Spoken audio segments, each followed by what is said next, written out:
banking app. Not sure what to get someone for their birthday? Send them money with Zelle so they can buy whatever they want. Look for Zelle in your banking app or get more info at ZellePay.com. Zelle, this is how money moves. For more traffic information, log on to SigAlert.com. I'm Brendan Joseph with your Philadelphia area traffic. Now, a word weather update. Here's NBC 10 First Alert Chief Meteorologist Tammy Souza. Skies will be clear overnight and lows will reach the mid-50s. When you wake up on Wednesday morning, grab the sunglasses. Mostly sunny skies again. It'll be dry and pleasant with highs in the upper 70s. Looking ahead, we'll have partly sunny skies on Thursday. We could see a shower early in the morning, but we are concerned about the possibility of gusty to strong storms developing late in the afternoon through the evening hours. Remember, you can get the forecast anytime you like. Just download our free NBC 10 app. Kateria McCabe, button number 15, is running for Common Pleas Court judge. She's been a lawyer almost 30 years and uses her experience to help the community. She's an Army veteran who helps seniors with their legal problems, whether it's a veteran, a grandparent raising grandchildren, or a tenant about to lose their home. Kateria is a strong advocate who protects their rights. On May 21st, push button number 15 for Kateria McCabe. This is Kateria McCabe, button 15. I approve this message. WordRadio.com. This is Councilwoman Maria Quiñones Sanchez. Thank you for your continued support. I'm your fighter in City Hall because our neighborhoods deserve excellent services and a voice that goes beyond divisive rhetoric and special interests. I never forget that I'm fighting for you and your family's future every day. I ask for your vote on Tuesday, May 21st, press number 85, Democrat for City Council, 7th District. When we work together, we all win. Paid for by Friends of Maria. I am Amanda Green Hawkins, candidate for Pennsylvania Superior Court. On Tuesday, May 21st, I need your vote. In these days of confusion and distrust, I will serve with integrity and compassion. I will treat everyone with dignity and respect. For 20 years, I have protected the rights of working families and individuals and ensured all voices are heard. I am endorsed by the Pennsylvania State Democratic Committee, the Philadelphia City Committee, and the Black Clergy. I am Amanda Green Hawkins. On May 21st, vote for me, ballot position number 3. Paid for by Amanda for Judge. I'm Democrat Jamie Gaudier, and I'm running for City Council in the 3rd District. Growing up in Kingsessing, I learned the importance of community. I founded a program to help single moms graduate college, served as executive director of the Fairmount Park Conservancy, and created jobs and affordable housing programs. I'm Democrat Jamie Gaudier, and on City Council, I will battle gentrification and improve our schools. It's time for new leadership in West and Southwest Philly. Paid for by Jamie for West Philly. This is Congressman Dwight Evans. We know how important it is to have leaders committed to our neighborhoods. That's why I'm backing Alan Dom. He is number 66 on the ballot, and we need to keep him on City Council fighting for us. Alan Dom is donating his salary back to our schools and is personally paying to teach computer coding and financial literacy to our children in our neighborhoods. And Alan is leading the fight to give people who have been in prison a second chance by providing job training and reentry programs. Again, this is Dwight Evans. Please join me in voting for Alan Dom for City Council at large, number 66 on the ballot. He's a champion for our neighborhoods. Big ideas, big achievements, a better city for all of us. Vote Alan Dom for City Council. Alan Dom, number 66. Paid for by Dom for Council.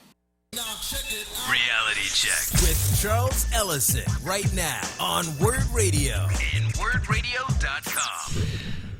All right, Philly, welcome back to Reality Check here on 96.1 FM, 900 AM, none other than the home of Black Talk Media.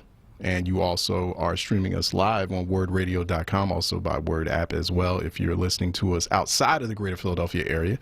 So we also want to ask those outside the Philadelphia area who are not Philadelphia transplants, wherever they are, to listen in on our primary day coverage. We have primary day coverage here on WURD. It's been all day. We have that here on WURD's Reality Check as well. We'll be talking about a little bit later on in the lounge at 7 p.m. So just continued coverage of what's happening with today's primary day. It's all about the election. And just seeing what those returns will look at. The big key question of the day is turnout.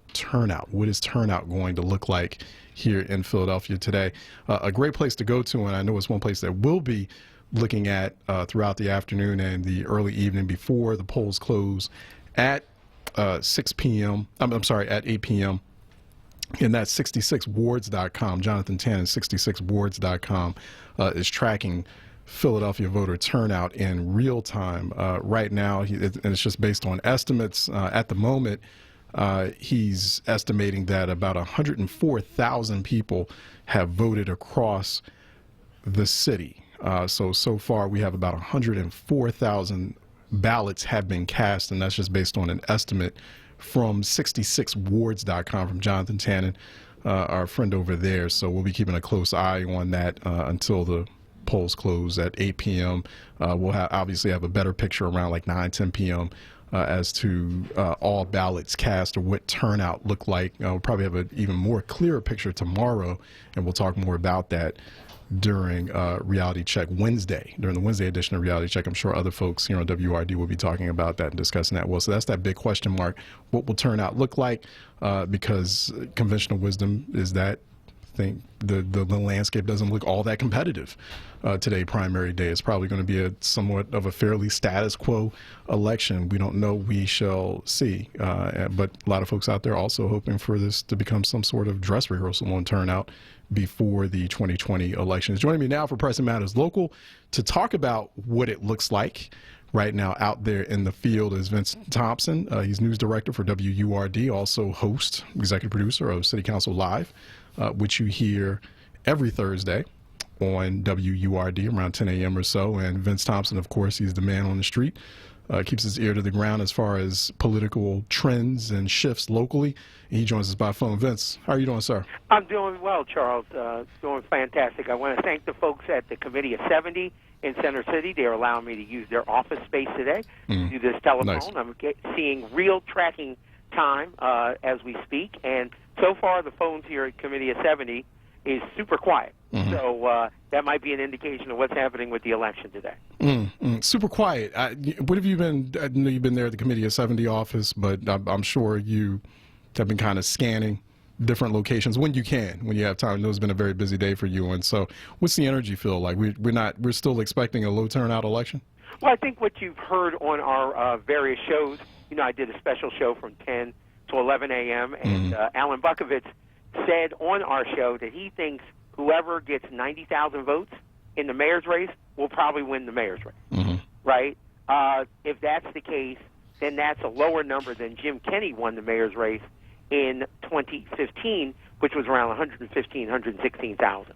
A lot of the at-large candidates, the Democratic at-large candidates, are also saying that they think if whoever gets 50,000 votes for at-large will probably win one of the at-large seats for the Democrats. That kind of ranges.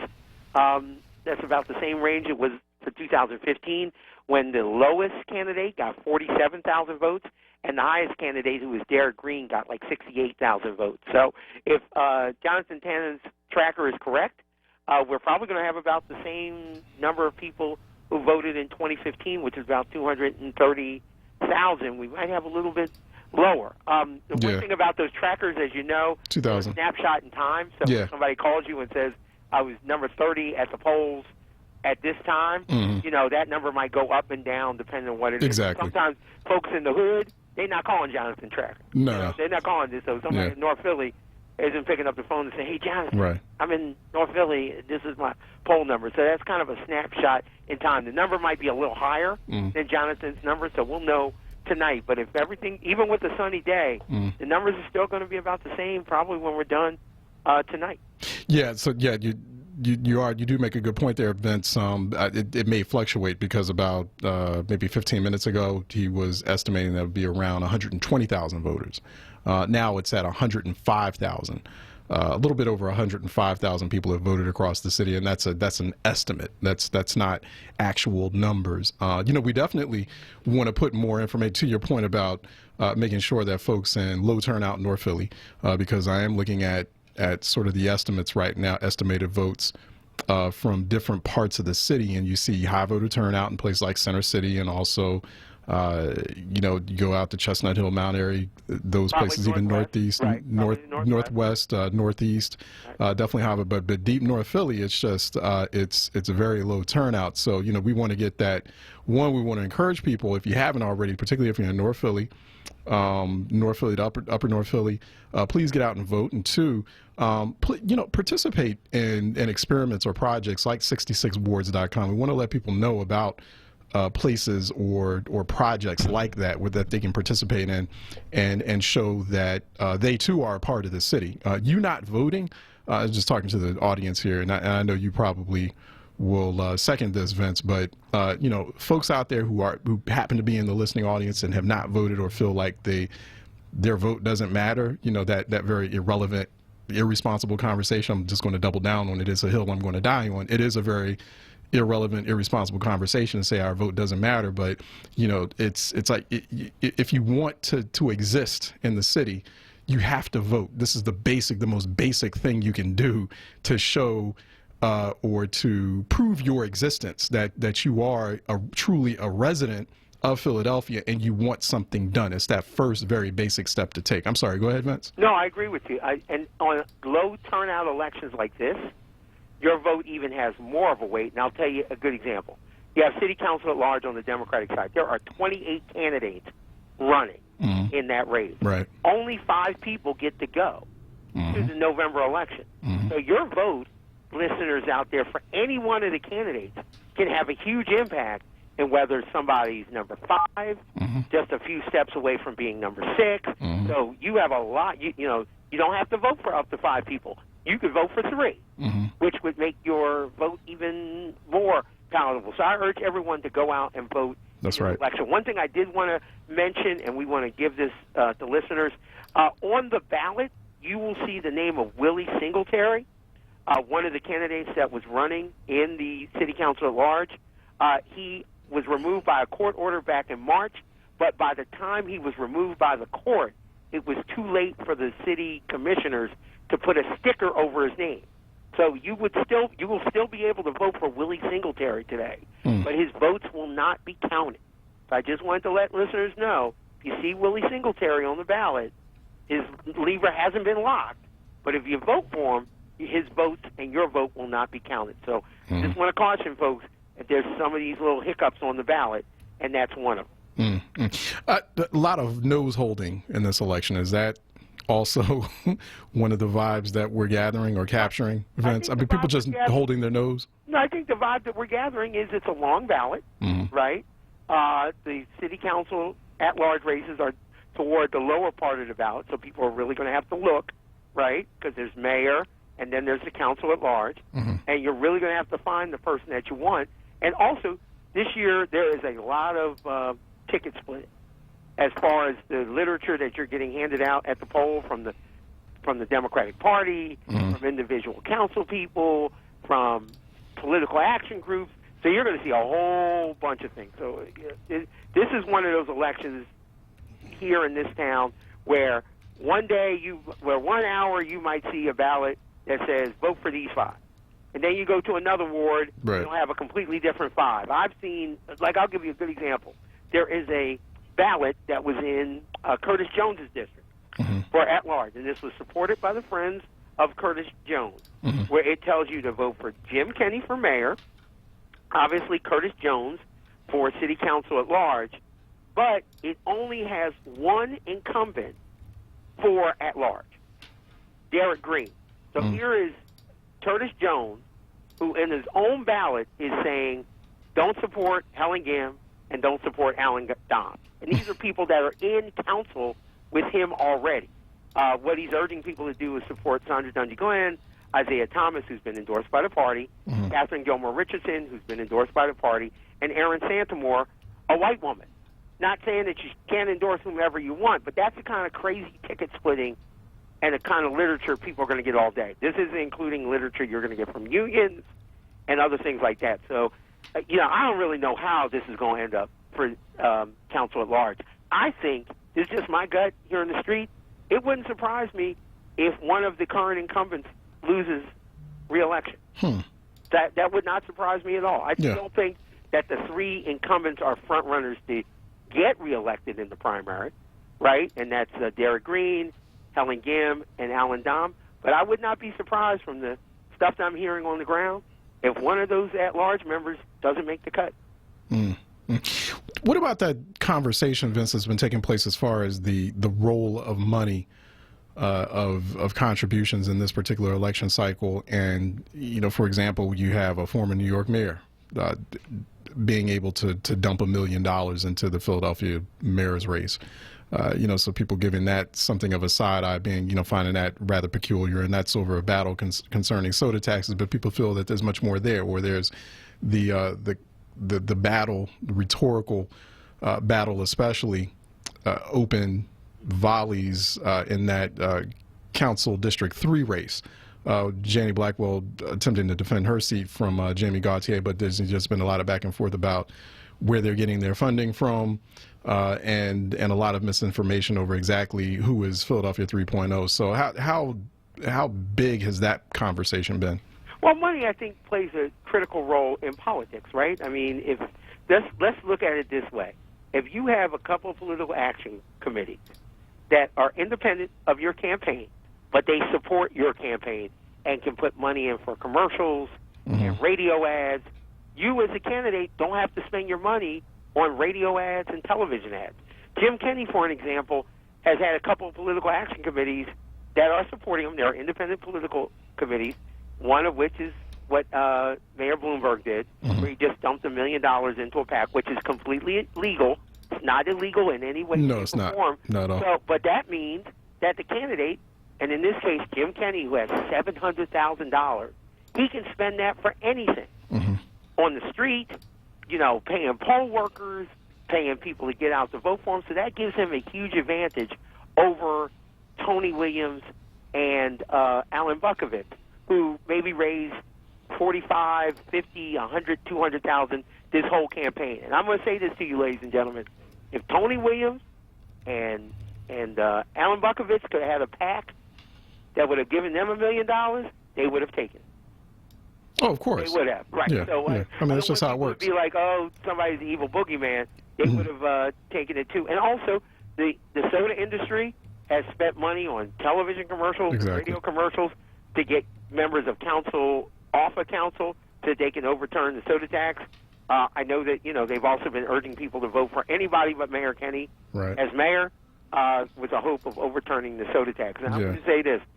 Even if council changes a lot, which it will not, because most of the people who are running districts are running unopposed. Right. There's only 3 competitive districts in the whole city. That's the 4th with Curtis Jones. That's the 2nd with Kenyatta Johnson. And the 1st with Councilman Squilla. Yeah. There might be one other. If it blanks out on me, I'm sorry. But the other districts, the incumbents are unopposed. Hold that thought, Vince. We're going to take a quick break. And if you'd like to join in on the conversation, tell us what your experience has been like on this primary day here in Philly. 215-634-8065, 866-361-0900 here on Reality Check. We got Vince Thompson, news director with WURD. We're here in Pressing Matters Local, our Tuesday edition of Reality Check. We're going to take a quick break. You can join in on the conversation as well. 215-634-8065, 866-361-0900. We'll be right back. Now, a traffic update on Word Radio. Busy start to the commute on the Philly roads. This traffic report, it's sponsored by Zell. Starting on 95 as you head northbound, jam traffic from Penn's Landing up to Allegheny. And as you're in that stretch, you're jammed north of the Vine Expressway with a disabled tanker truck in the right lane. Southbound 95, stop and go from the Betsy Ross Bridge down to Girard, then Ridley Park down to 320.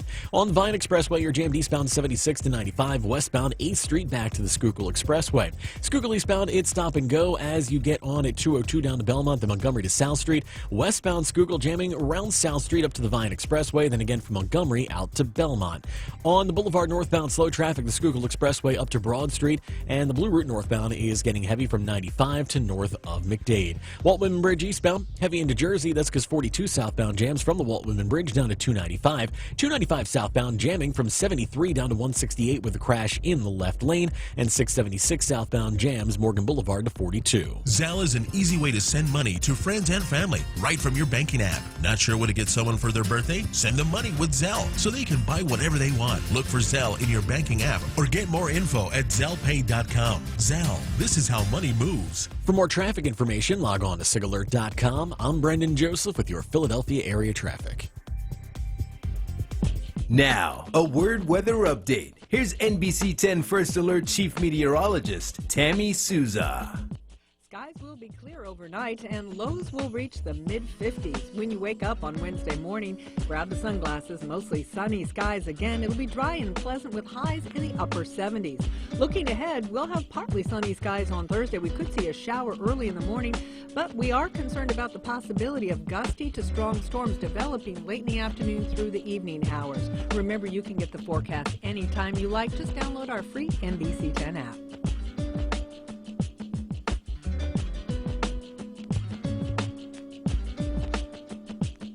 This is Solomon Jones, and I'm back on WURD 900 AM and 96.1 FM, and we are going to move our community forward. Tune in at 7 weekdays on WURD. I'm back by popular demand. The Kimmel Center for the Performing Arts presents the Jazz Orchestra of Philadelphia, featuring jazz organist Joey DeFrancesco, Saturday, June 1st at 8 p.m. in Verizon Hall. Arguably the greatest jazz organist alive, DeFrancesco's music embodies the traditional art form infused with a distinct modern approach. Just part of what makes his music unmistakably his own. One performance only. Tickets and additional information at kimmelcenter.org. Support independent black media and join the onWURD movement now at 215-425-7875 or visit wordradio.com. Who will protect the citizens of the tri-state area from careless motorists, doctors who make medical mistakes, and companies that make defective products? Who will ensure that property owners are held accountable for dangerous conditions on their land? Who will represent the people with the honesty, integrity, and compassion that they deserve? I will.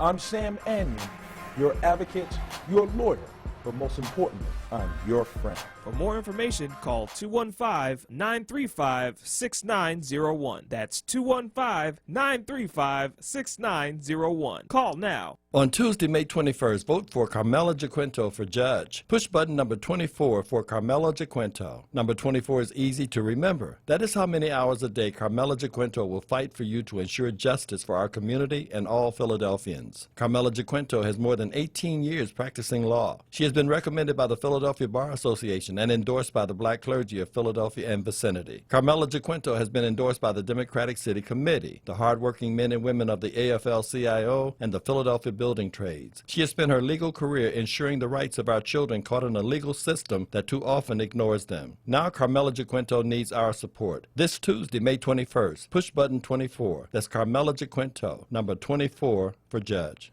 This is Carmela Jaquinto, and I approve this message. Hi, I'm Erica Almiron. I spent the last 20 years organizing our communities to fight for justice. I'm running for Philadelphia City Council at large, and I'm fighting for fully funded schools, affordable housing, and criminal justice reform. That's why I've been endorsed by over 25 organizations across our city, including Black Clergy of Philadelphia, SEIU 32BJ, and the Philadelphia Inquirer. Use your power today and vote for me. Erica Almiron for City Council at Large, button number 68. This ad was paid for by friends of Erica Almiron. On May 21st, elect Dennis Lee for City Commissioner, former Chief Deputy City Commissioner who fought against the state voter ID law. As City Commissioner, he will focus on voter education, voter registration, and voter participation in order to guarantee access to free and fair elections. Vote for Dennis Lee for City Commissioner, May 21st, paid for by Citizens for Dennis Lee, Miller Parker, Treasurer. Reality check with Charles Ellison right now on Word Radio and WordRadio.com. All right, welcome back to Reality Check on Pressing Matters Local. We got Vince Thompson, news director with WURD, also host, executive producer of City Council Live, which airs here on the home of Black Talk Media, WURD, every Thursday, 10 a.m. Vince joins us by phone. Vince, how are you doing? Are you still good, there? My friend. Hey, I just want to correct something that I said. I just want to make sure that I give everyone the Democratic district council races that are up for grabs. I think I missed one or two of them the last time I talked. It's the 1st district, which is South Philly, which is incumbent Mark Squilla versus Lula Nanny. The 2nd district, incumbent Kenyatta Johnson versus Laura Vidas. The 3rd, which is Councilwoman Janie Blackwell and Jamie Gauthier. The 4th, which is incumbent Curtis Jones. He's facing Ron Adams, and Jeanette Jeter is a write-in candidate in that race. And also the 7th district, which is Maria Quinones Sanchez, the incumbent, against State Representative Angel Cruz. That's the one where we're concerned that there could be some shenanigans with voter fraud and voter intimidation. So far, there has not been a lot of reports about that. Okay. So, and I think Well, you said not a lot of reports. Not a lot of reports. So that means that there's a few. There's a few. Okay. There's a few. But I've covered that district over the years where people have gotten indicted. Yeah. For voter shenanigans. That's why I don't understand that. We're in a Democratic city. Right. We're in a city that's nearly half black. People complain all the time about Trump and Republicans and voter suppression, and then you have those isolated, those few incidents of really what amounts to voter suppression and voter fraud. It's the same thing. Like I don't understand people who are still engaging in that, or if you know that that's taking place out there, listening audience, like please. But what they contact the Philadelphia City Commissioner's office? Or the DA's office? If there's voter fraud, they can contact the district attorney's office. Thank you.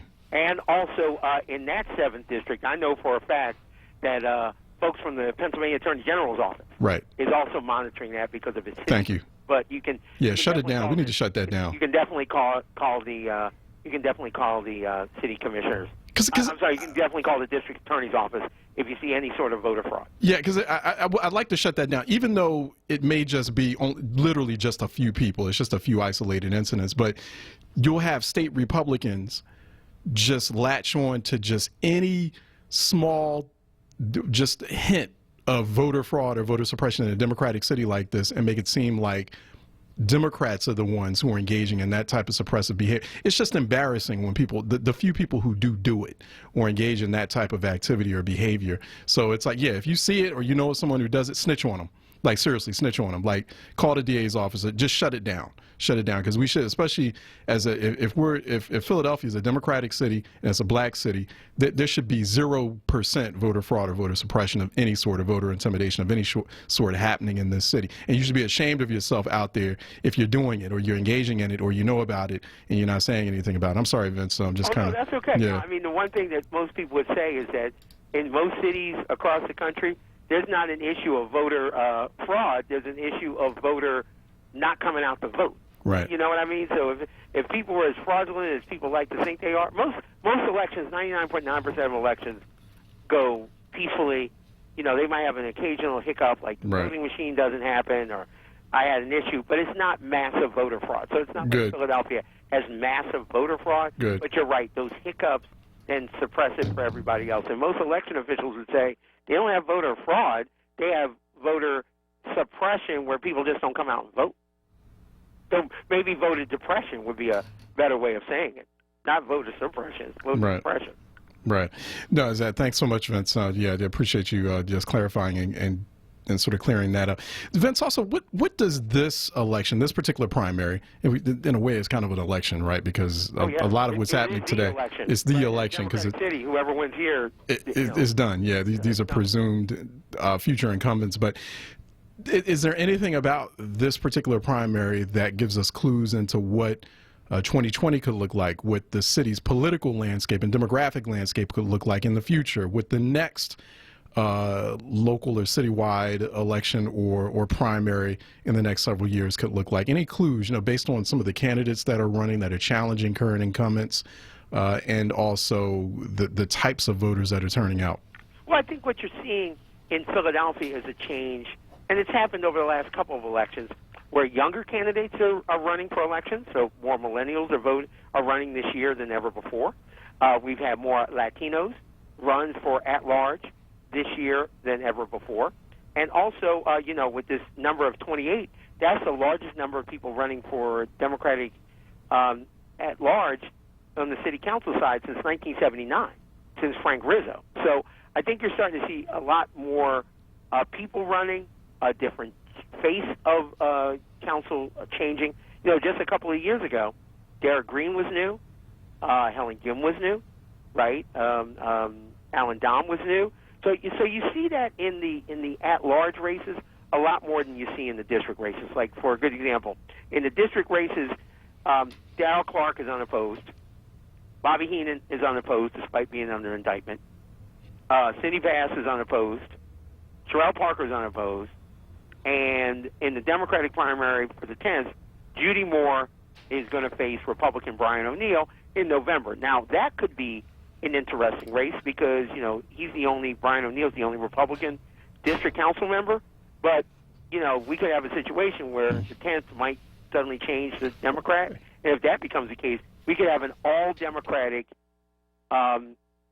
city council as far as districts 1 through 10, which I don't think has ever happened.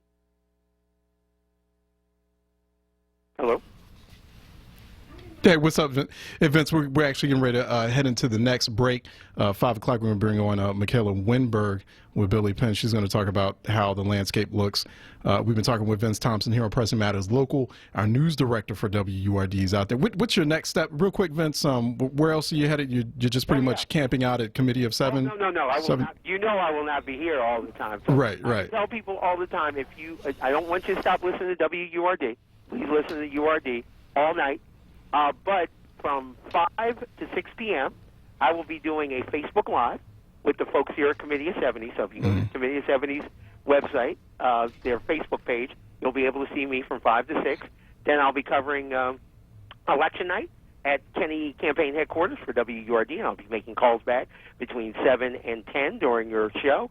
And also at 9:30, I will be doing a special report for the Pennsylvania Cable Network, a Word Radio news partner, about what's happening here in Philadelphia. So it's still a busy day, but the next thing I'll be doing is literally leaving this phone and walking 30 feet across the hall to do the Facebook Live for the Committee of 70.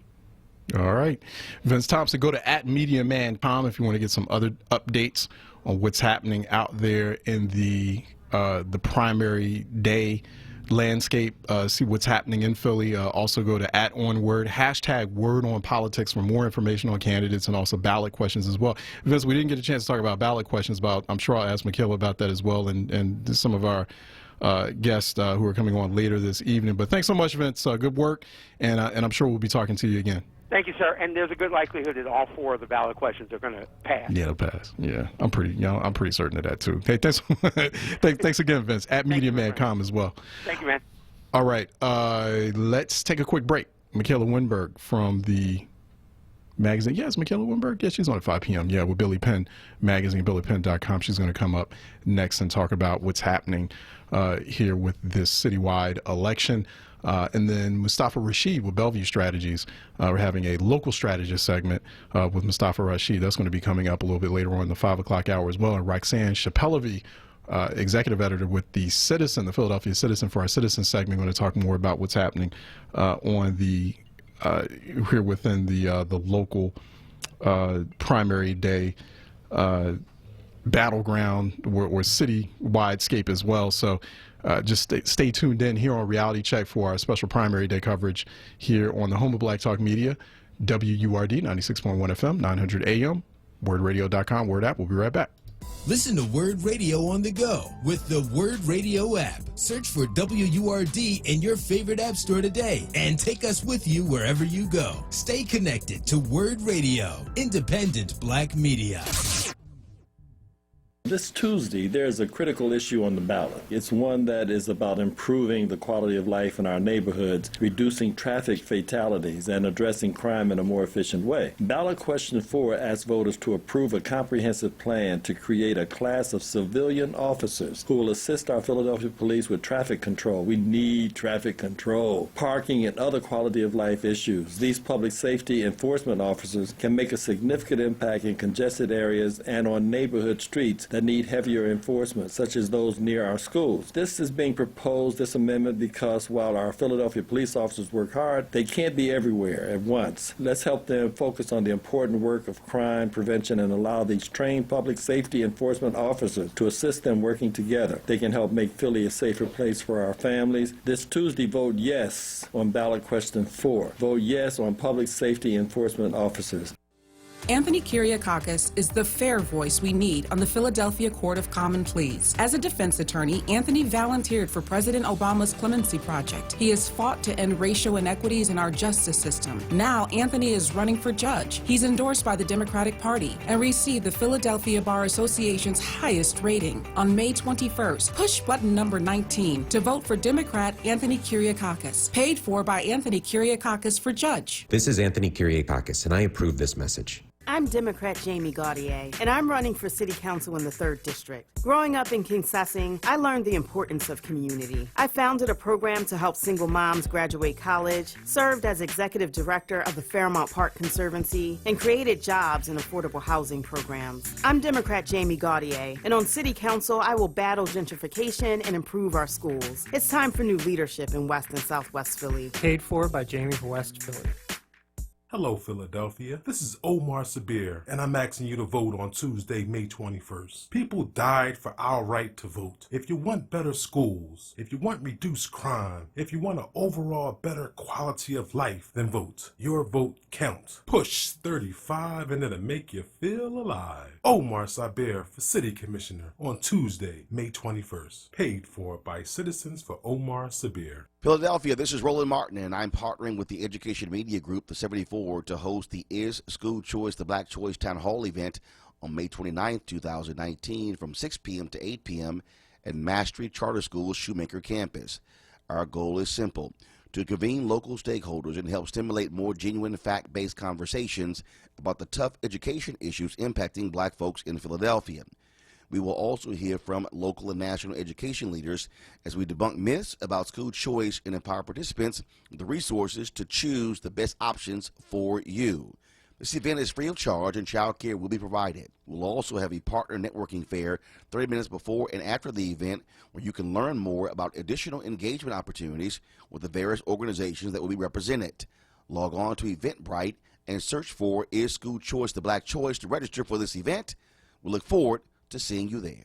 Now, with more clarity, this is Word Radio, 96.1 FM and 900 AM WURD Philadelphia. Streaming live at wordradio.com.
Ellison right now on Word Radio and WordRadio.com. All right, yeah, we are here for the Tuesday edition of Reality Check. It is primary day edition. Go to hashtag Word on Politics. Go to hashtag Word on Politics. There's plenty of information there about who's running and where to go, and just places to go online, especially where you can get more information on not just candidates for mayor, but also candidates for city council, including council districts.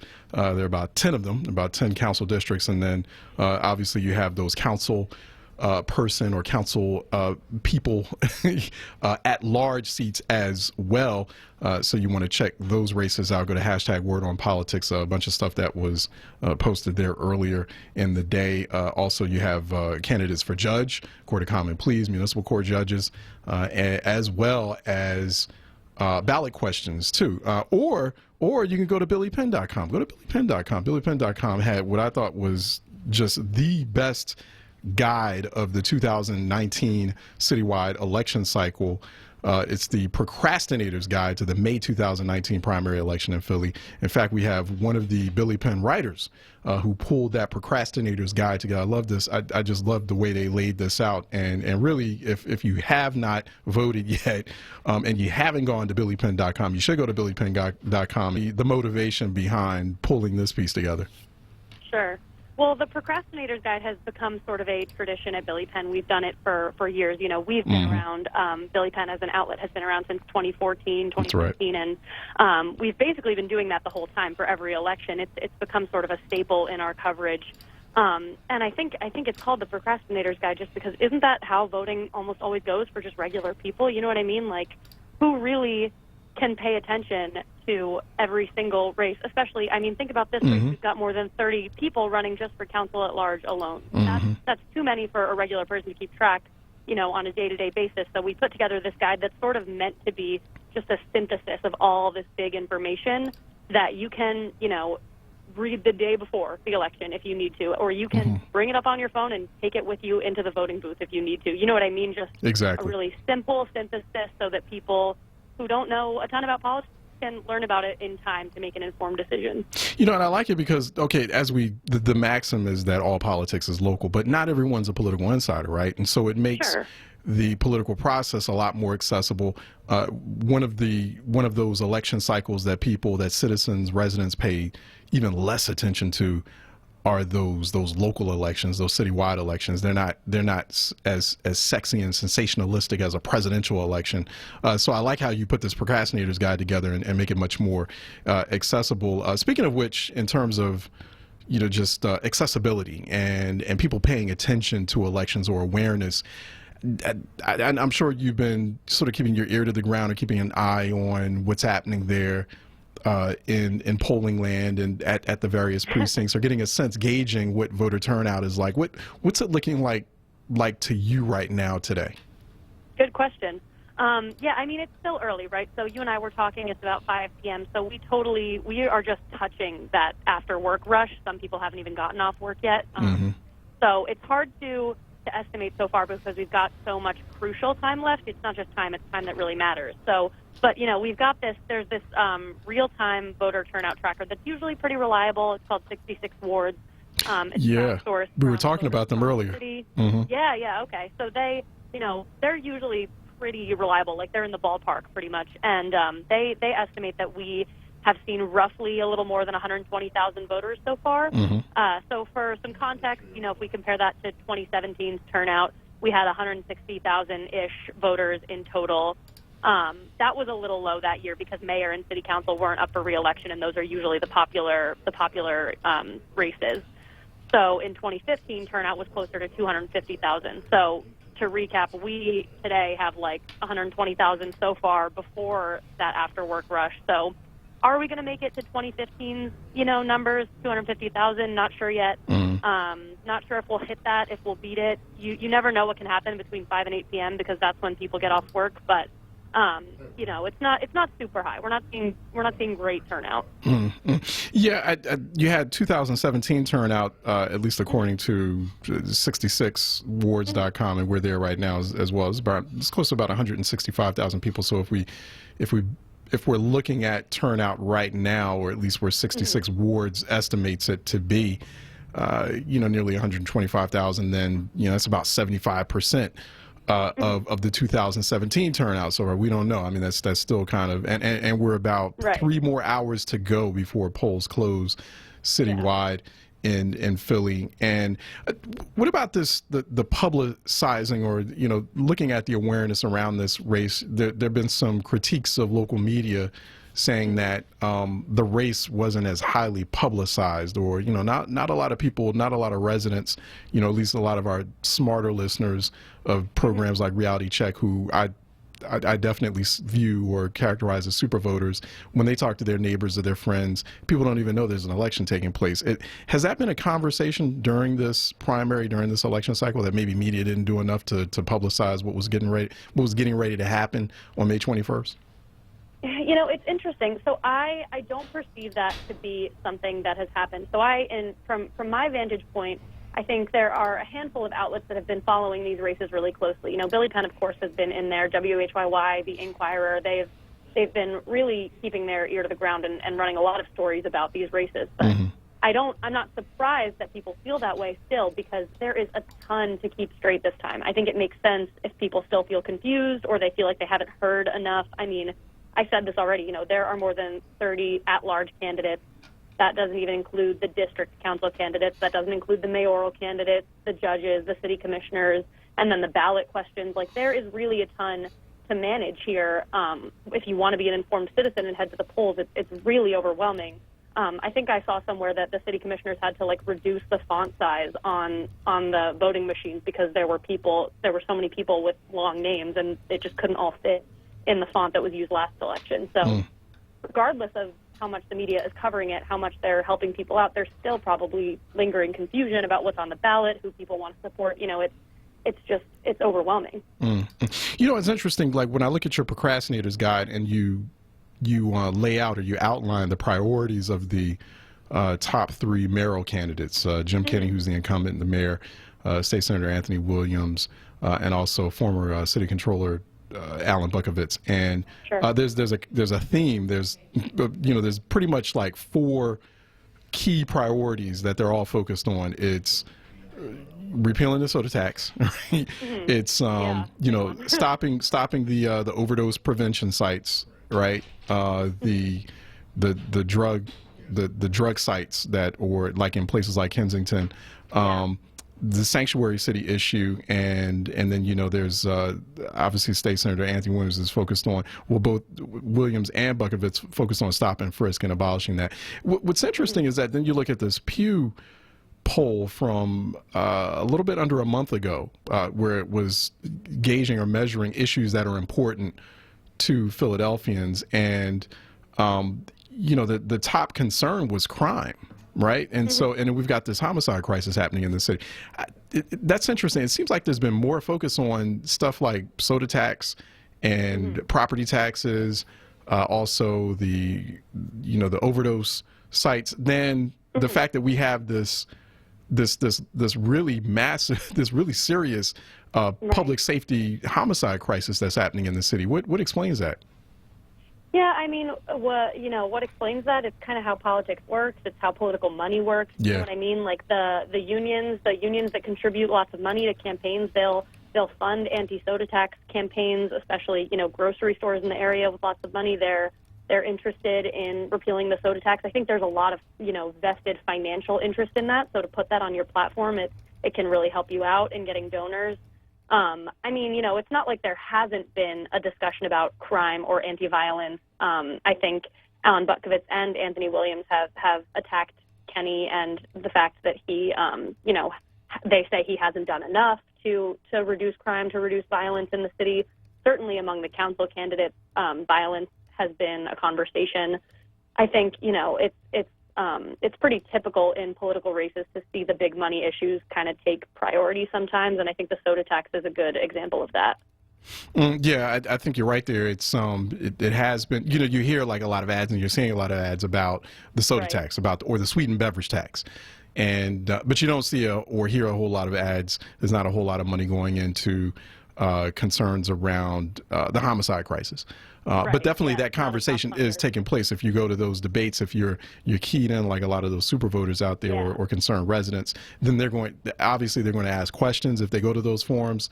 If they hear these candidates on radio or they see them on TV and they have an opportunity to call in or talk directly to those candidates, that issue is going to come up. But that issue of money, what's that been like? I mean, how would you rate that conversation surrounding? Because there's been conversations around, like, for example, former Mayor Michael Bloomberg putting in $1 million, and you know, also like that Council 3 district race. You know, where's the money coming from there? And so, which is fascinating. I mean, will that change sort of the contours of the campaign finance conversation and campaign finance policy in the city for years to come? You know, I mean, you would hope so. You would hope that elections, you know, how they operate and the issues that come up, you would hope that it leads to change and it changes the way that things operate. I don't think there's a huge push from any of the candidates. You know, they don't want to do anything that's gonna lose them money in their next reelection bid. So I don't necessarily see concrete reforms on the horizon, but you never know when people get into office what's going to happen. We're talking, if you're just now tuning in, we're talking with Michaela Winberg. Michaela Winberg is a writer for Billy Penn magazine, billypenn.com for more information. She's also one of the writers that put together this election cycle's procrastinators guide for the Philly primary day. You can go to @MWinberg_ on social media, on Twitter, if you like to engage her there or see some of the work that she's pulled together. Just go to billypenn.com. She's joining us here on Reality Check. What about those ballot questions, Michaela? You know, are voters paying attention? Do we think? I mean, paying attention to these ballot questions? It seems like all four of them might pass, I guess. Right.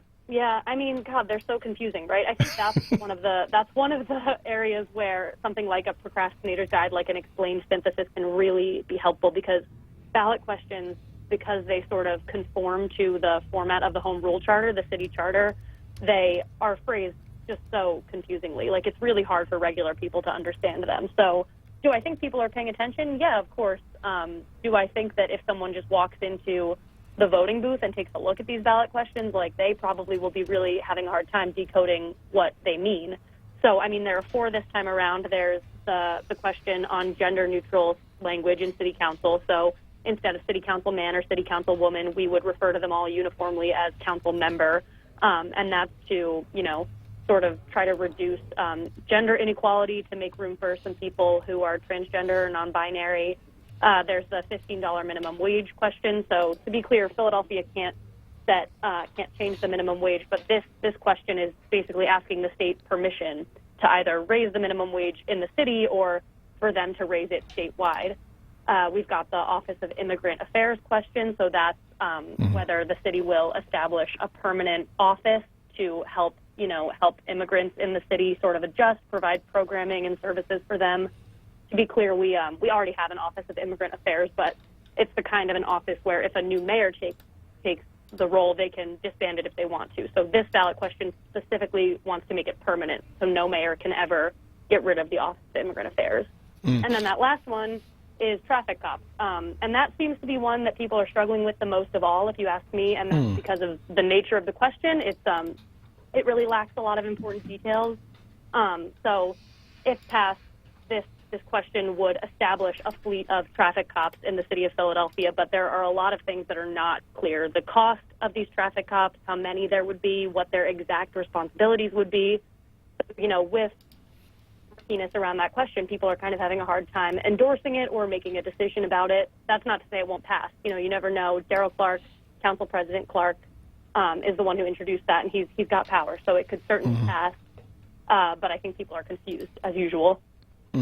Do we think that this election, this primary day, will offer us any clues into what 2020 could look like? You know, just how Democrats plan operationally or logistically for what could be a very busy, very frantic election cycle in 2020, particularly with Pennsylvania being a major battleground state, and people are going to be looking very closely at southeastern PA. So do we think that maybe this will, you know, and particularly with the rollout of the new voting machines, et cetera, any clues there?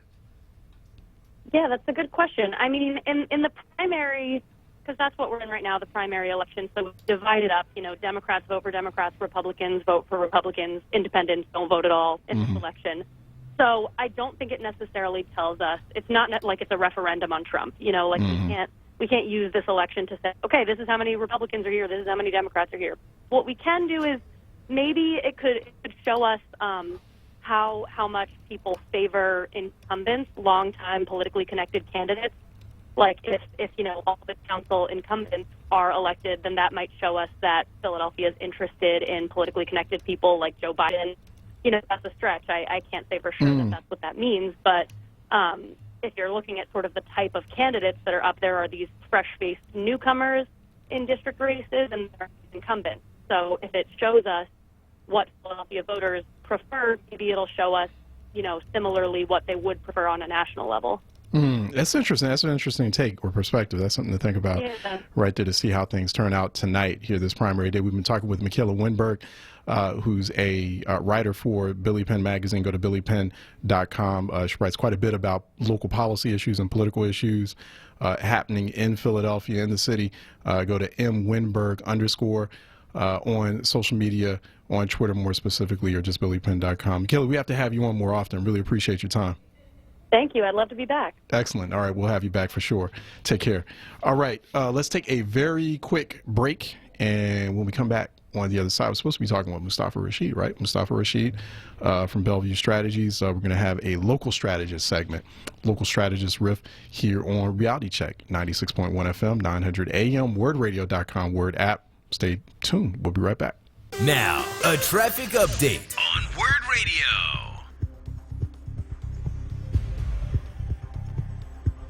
Lots of slow spots on the Philly roads. This traffic report is sponsored by Indeed.com.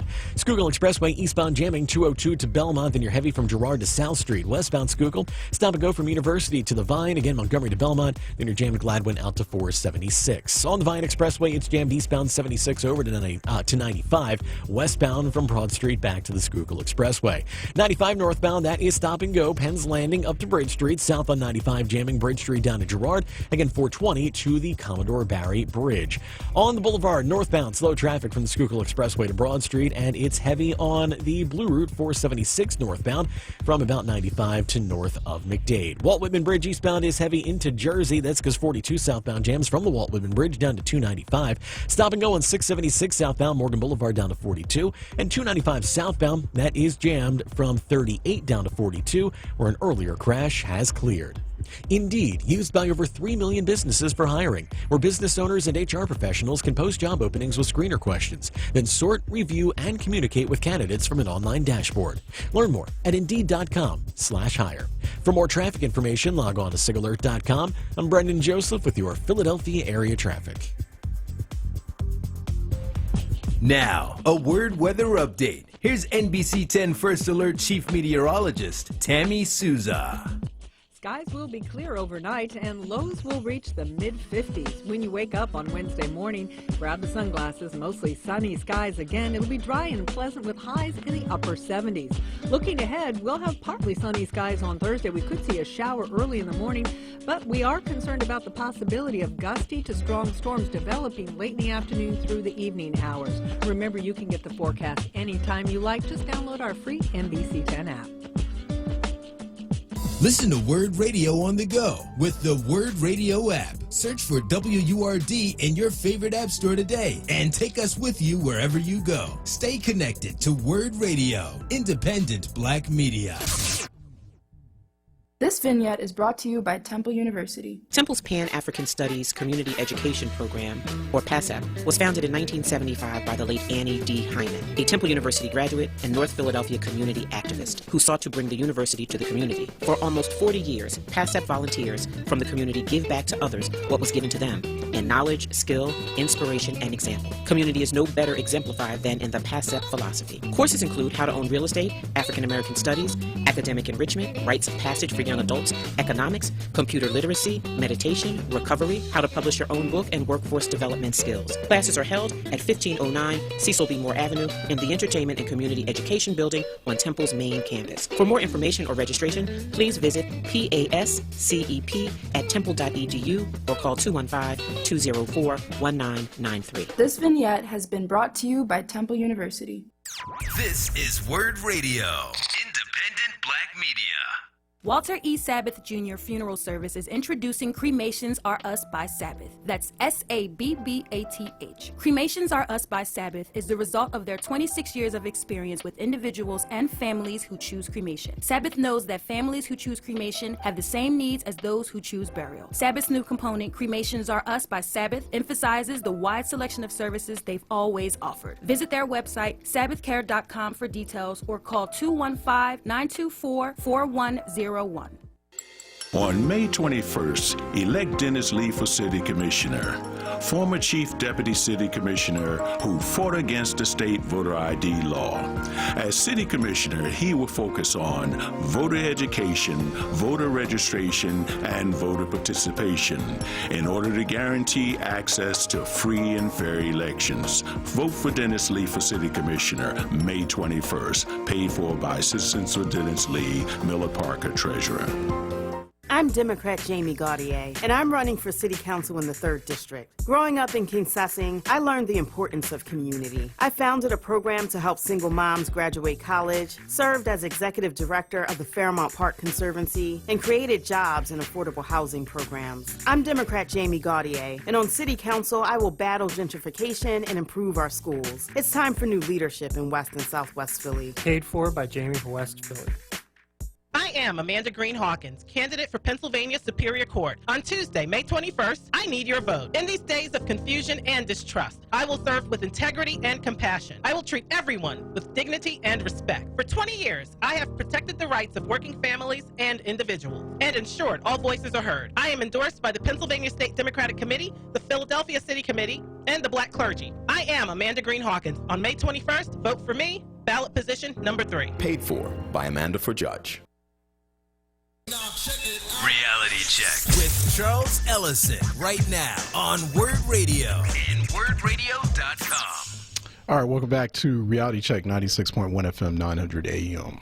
Also, as we're here at the home of Black Talk Media, WRD, WordRadio.com, and also Word app as well. Go to @Ellison Report, #Reality Check for more of the social media conversation.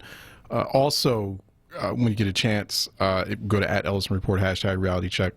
You'll see this latest commentary op-ed piece that I wrote for the Forward magazine, and you can go to forward.com if you'd like to check that out. And it's related to the 65th anniversary of the landmark, the historic Supreme Court decision, Brown versus Board of Ed. It's an opinion piece of the Forward. It's entitled "Our Schools Are More Segregated and More Discriminatory Than Ever."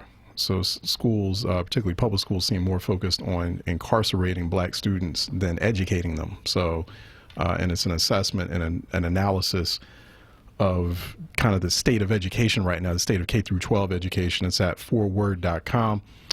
We've had the opinion editor for forward.com, and so occasionally I write for them. They've invited me to write for them on occasion. Our schools are more segregated and more discriminatory than ever. You can go to #BlackEdChat, where we flesh out education issues. Those K through 12 education issues are the most important and are not as prominently featured in a lot of public, especially national conversations and especially election conversations, as they should be. But there's something that's definitely on the minds of many Philadelphians.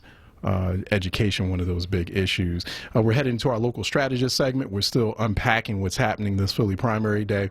Once again, go to also #WordOnPolitics. It's another place on social media that you can go to, @MediaManCom. Vince Thompson, he's always tweeting out regular updates of what's happening in local politics, and especially I know he's very busy this primary day on an election day, so definitely check him out @MediaManCom. Go to @onWURD, or continue to go to @onWURD as well for more intelligence there. And we're starting our local strategist segment. We've got Mustafa Rashid, also one of our regular contributors here on Reality Check WURD. He's joining us for a little local strategist segment. He's joining us by phone. Also go to @Mustafa Rashid on social media, on Twitter more specifically. He is founder, CEO of Bellevue Strategies, Philadelphia-based. Go to BellevueStrategies.com for more information. Mustafa, how are you doing, sir? Good to have you. Charles, I'm doing great. Good. Thanks for having me on, as always. I appreciate the time.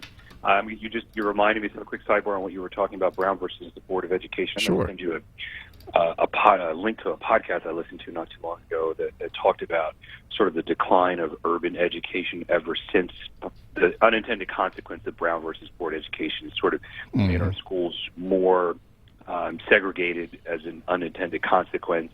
It started the erosion of African American teachers in schools, and the reasons are common sense when you think about it. But one of the things they talked about is how when they had to integrate schools, white parents fought it, but they said, fine, but we don't want black teachers teaching our kids. And so that was one of the first things that happened, was that a lot of black teachers lost their jobs. Because they didn't have anywhere to teach. The schools were integrated. It was great, but white parents said, okay, we'll give you integration, but we don't want you teaching our kids. And it's just one of the things that started the decline of our public education state was, ironically enough, with Brown versus Board education. It was supposed to be this great thing, but it turned out not to. In many ways, obviously, it was very good, but in a lot of respects, it created some challenges that we've never quite solved. You know, I like when we do these sidebars, because last time we had you on, we did a sidebar on transportation. And so let's real quick, let's talk about the K through 12 education and how it turned out 65 years after Brown versus Board of Ed, because that completely altered and reshaped American public education. And what about, there's this question about the school to prison pipeline and just all this heavy punishment and pre-incarceration and really pipeline incarceration of black students, of black youth. Was that something that proponents or supporters of Brown versus Board of Ed, of that decision, did they envision that? Did we ever think that it would get to this point, this heavy incarceration of black youth? No, I don't think anyone anticipated that would be a step or a process that came out of that. And it's unfortunate that it is, and it's well documented. The school to prison pipeline, well documented. If a young person isn't reading by grade level by the fourth grade, they are set up for a life not easy. I think that's why the investment in pre-K, while it's a long-term strategy, is obviously the right one. But if and when you look at the inner city, and I had this conversation with someone earlier, you're talking about 3 or 4 generations after a major drug area in most urban neighborhoods in America, and these are the side effects. These are the results of what we're living in. You see it across every system: social system, child welfare system, public school system, because of what our kids are dealing with every day. Yeah, it's really a conundrum that we find ourselves in as far as K through 12 education. Do you feel like, and now we can just sort of shift a bit into the local politics conversation and what's happening this primary day, do we think that education was highlighted as a priority issue for voters, particularly in the mayor's race and those city council races?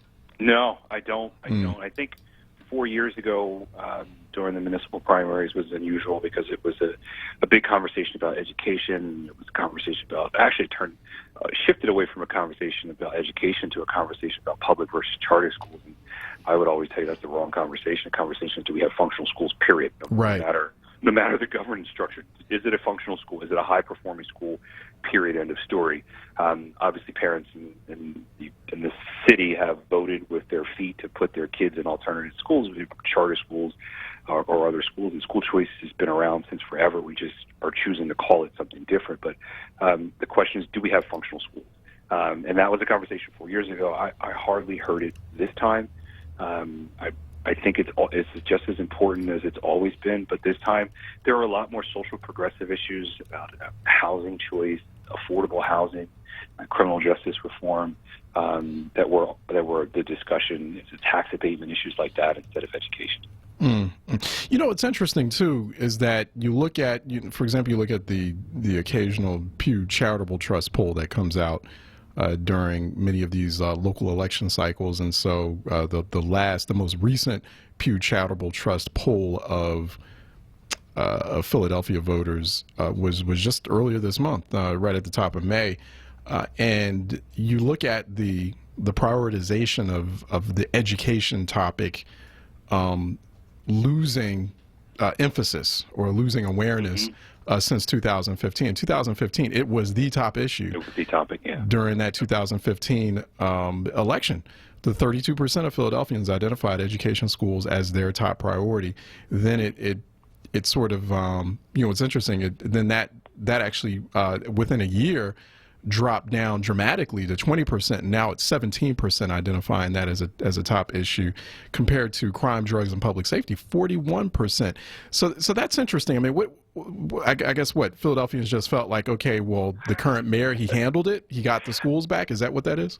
I think that that was a big issue, local control, and that people thought that it would be a step in the right direction to have our local government manage it. I always felt that it may give the state reason to disinvest or be less involved if they had no financial interest in it. So that always gave me pause. But this is where we are. We have local control of the schools, and so I think that people are naturally inclined to believe that the local government has it. They've got it under control, and it's a long-term process. It's not sexy. It's not stylish because it takes years. It takes a generation and a half to sort of turn this trajectory around. But I don't think that people should take their eye off the ball and push it to make sure that we have a better education system. I think it's something we all want and we'll continue to fight for. Did we talk enough about, or did the candidates, whether they be mayoral candidates or city council candidates, or even those judicial candidates as well, because this particular issue, crime, particularly violent crime, we're in the midst of a homicide crisis in the city. And I'm not sure if that was talked about enough or if it was highlighted enough as a major campaign topic. Because I was just talking with Michaela Winberg from Billy Penn, and they put together the annual, or not the annual, but the election cycle procrastinators guide that Billy Penn puts out. And I noticed with all the mayoral candidates, that issue didn't come up as their top three priority is homicides. It was those soda taxes definitely came up. The drug prevention site, the overdose prevention site, that came up, sanctuary cities and stop and frisk. But no one was really talking about the homicide crisis, or at least indicating that was a major platform priority, even though there's so many Philadelphians that are getting murdered on a daily basis.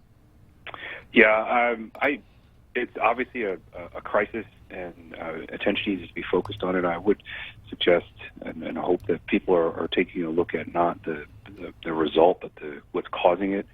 I've long believed, and I'm sure there's data to show it, that people are in these situations and committing violent crimes because of lack of other economic opportunity. When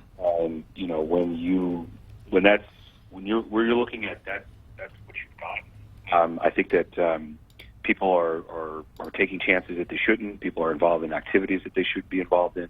A lot of young folks that would have jobs or other meaningful employment have looked to crime as an economic outlet. And I think once you solve for better jobs and better opportunities, then we should naturally have less violence.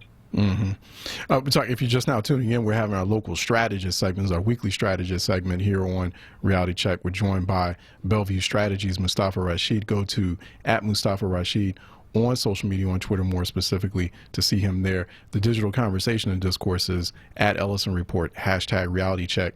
We're here during our Tuesday edition of Reality Check. We're covering the primaries, talking all about the Philadelphia primary today, citywide elections. We're looking at the 66wards.com live election turnout tracker. We always do that. That's an exercise we've been doing these past couple of election cycles here on Reality Check, or even when we have special coverage a little bit later on in the evening. Depends on how it depends on the scale of the election. And so far, the 66wards.com showing or estimating that over 135,000 residents or voters have turned out across the city so far. That's as of 5:37 p.m. We've got about a little bit under 2.5 hours to go before the polls close at 8. Yeah, I wanted to ask you about that. What's your thought on turnout? So we're at 100. What's the number? 135,000. Right. That's what they're saying. Yeah. Let me take that back. We have 2.5 hours left, and to get to somewhere about 21, 22%, you need another 100,000 votes. Right. in the next 2.5 hours. I don't know if the weather's great. Like, you couldn't ask for much more from external factors. Right. I just don't know if people are tuned in. And again, I think that's another economic factor, is that people, and you and I have talked about this before, is when do people have a chance to pick their heads up, to pay attention to what's going around them, when the most important thing in front of them is either their kids or getting to work on time. And having an opportunity to discuss and opine on politics like you and I do is a luxury that many people in the city, especially with the poverty rate as high as we have, cannot afford it. They don't have the time. They don't. Yeah, so, we got, especially many residents in Philadelphia, and especially black residents, and I was having this conversation last week with Afrofuturist Rashida Phillips, and we were talking about the 34th anniversary of the bombing on the Move House, and she made an interesting statement about the poverty of time. You know, they're like, black people are always stuck in time poverty, you know, because we're constantly faced with the crisis in front of us. And so it's hard for us to focus or to plan or properly or adequately respond to other issues. And I'd even tweeted that out, because occasionally as we're talking, I'll tweet out what folks are saying or talking about on the live broadcast of Reality Check. And that tweet, that statement that she made, it caught fire. Like, it just, the poverty of time, you know, black people just trapped in the poverty of time, or being trapped by time poverty. It's an interesting reflection, and it went kind of semi-viral, that statement. And so it's an interesting point that you make. Yeah, it is. And I think of what people have to do to get to work, to get their kids to work, and just sort of the mechanics of voting right now. It's like the most low-speed technology thing that you'll do all year, is go into a polling place at a time that someone else has determined, at a location that someone else has determined, that doesn't necessarily fit your life. It's a barrier, and you see across the country, and in the few places where voting access has been expanded, that more people participate. And I know that there's been a conversation here locally about how to get more people involved in expanding voter access, and I think that will ultimately lead to more people involved in the process. But there's a clear, that poverty of time, that's a real thing. That is, people don't have time to do that, and the jobs that a lot of people have, unfortunately, don't allow them this kind of opportunity like you and I have, where we get to sit on the phone and talk about politics. Well, why not Philly? I have to ask you, Mustafa, I mean, why not Philly be that pioneer city to hold a local election on a Saturday, on a Sunday? On a Saturday, yeah. Right. It requires changing the election code. And the concern is, if you open up the election, which is, you can talk about the ballot and how that's set up. If you open, the concern is if you open up the election code, it could create a lot of mischief. And you're talking about expanding access, voting on Saturdays, possibly same-day registration, and things like that. And there are other people who will start talking about voter fraud and other attempts suppress the vote. And so you'll have two different sides of people working those separate issues. You'll get a system that's a lot worse than the imperfect system that we have right now. What is your take on, because I know that there was, you know what, Mustafa, really, I just realized we have to take a quick break, but I'm wondering what your time's like, if we can bring you over. Okay, great, because I've got a few more questions for you. We're talking with Mustafa Rashid, who is with Bellevue. He is founder, president, CEO of Bellevue Strategies. Go to BellevueStrategies.com. It's Philadelphia-based advocacy strategist firm, and he's also a regular contributor to our weekly strategist segment here on Reality Check WURD. We're going to take a quick break, and we'll come back on the other side. Now, a traffic update on Word Radio. It's a very busy afternoon on the Philly roads. This traffic report sponsored by Zell. 95 southbound at a crawl from Cottman down to Girard. Left lane blocked by a crash. The right lanes are getting by. Further south on 95, it jams again 420 to the Commodore Barry Bridge. Northbound 95 at stop and go from Penn's Landing to Bridge Street. On the Vine Expressway, you're jammed eastbound 76 into 95. Westbound stop and go from Broad Street back to the Schuylkill Expressway. Schuylkill eastbound jams getting on at 202 down to Belmont, and again from Montgomery to South Street. Westbound Schuylkill stop and go from University University to the Vine. The Boulevard to Belmont jams again Gladwin out to 476. Boulevard northbound jamming Schuylkill Expressway into Broad Street and on the Blue Route northbound at Stop and Go from 95 to north of McDade. Walt Whitman Bridge eastbound still heavy into New Jersey. That's because 42 southbound jams from the Walt Whitman Bridge down to 295. 676 southbound jams Atlantic Avenue down to 42. And on 295 southbound, it's jammed from 38 down to 42 where an earlier crash is cleared. Zelle is an easy way to send money to friends and family right from your banking app. Not sure what to get someone for their birthday? Send them money with Zelle so they can buy whatever they want. Look for Zelle in your banking app or get more info at ZellePay.com. Zelle, this is how money moves. For more traffic information, log on to SigAlert.com. I'm Brendan Joseph with your Philadelphia area traffic. Now, a word weather update. Here's NBC 10 First Alert Chief Meteorologist Tammy Souza. Skies will be clear overnight and lows will reach the mid-50s. When you wake up on Wednesday morning, grab the sunglasses. Mostly sunny skies again. It'll be dry and pleasant with highs in the upper 70s. Looking ahead, we'll have partly sunny skies on Thursday. We could see a shower early in the morning, but we are concerned about the possibility of gusty to strong storms developing late in the afternoon through the evening hours. Remember, you can get the forecast anytime you like. Just download our free NBC 10 app. Listen to Word Radio on the go with the Word Radio app. Search for WURD in your favorite app store today and take us with you wherever you go. Stay connected to Word Radio, independent Black media. Anthony Kyriakakis is the fair voice we need on the Philadelphia Court of Common Pleas. As a defense attorney, Anthony volunteered for President Obama's Clemency Project. He has fought to end racial inequities in our justice system. Now, Anthony is running for judge. He's endorsed by the Democratic Party and received the Philadelphia Bar Association's highest rating. On May 21st, push button number 19 to vote for Democrat Anthony Kyriakakis. Paid for by Anthony Kyriakakis for judge. This is Anthony Kyriakakis, and I approve this message. Be heard. Want another way to join the conversation? Follow us on social media using the hashtag onWURD. Be heard. Stay connected to Word Radio, independent Black media.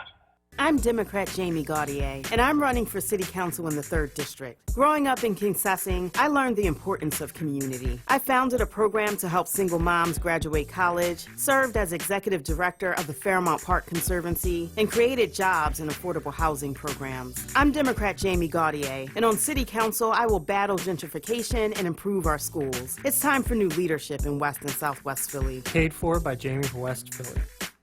Hi, I'm Erica Almiron. I've spent the last 20 years organizing our communities to fight for justice. I'm running for Philadelphia City Council at large, and I'm fighting for fully funded schools, affordable housing, and criminal justice reform. That's why I've been endorsed by over 25 organizations across our city, including Black Clergy of Philadelphia, SEIU 32BJ, and the Philadelphia Inquirer. Use your power today and vote for me. Erica Almiron for City Council at large, button number 68. This ad was paid for by friends of Erica Almiron.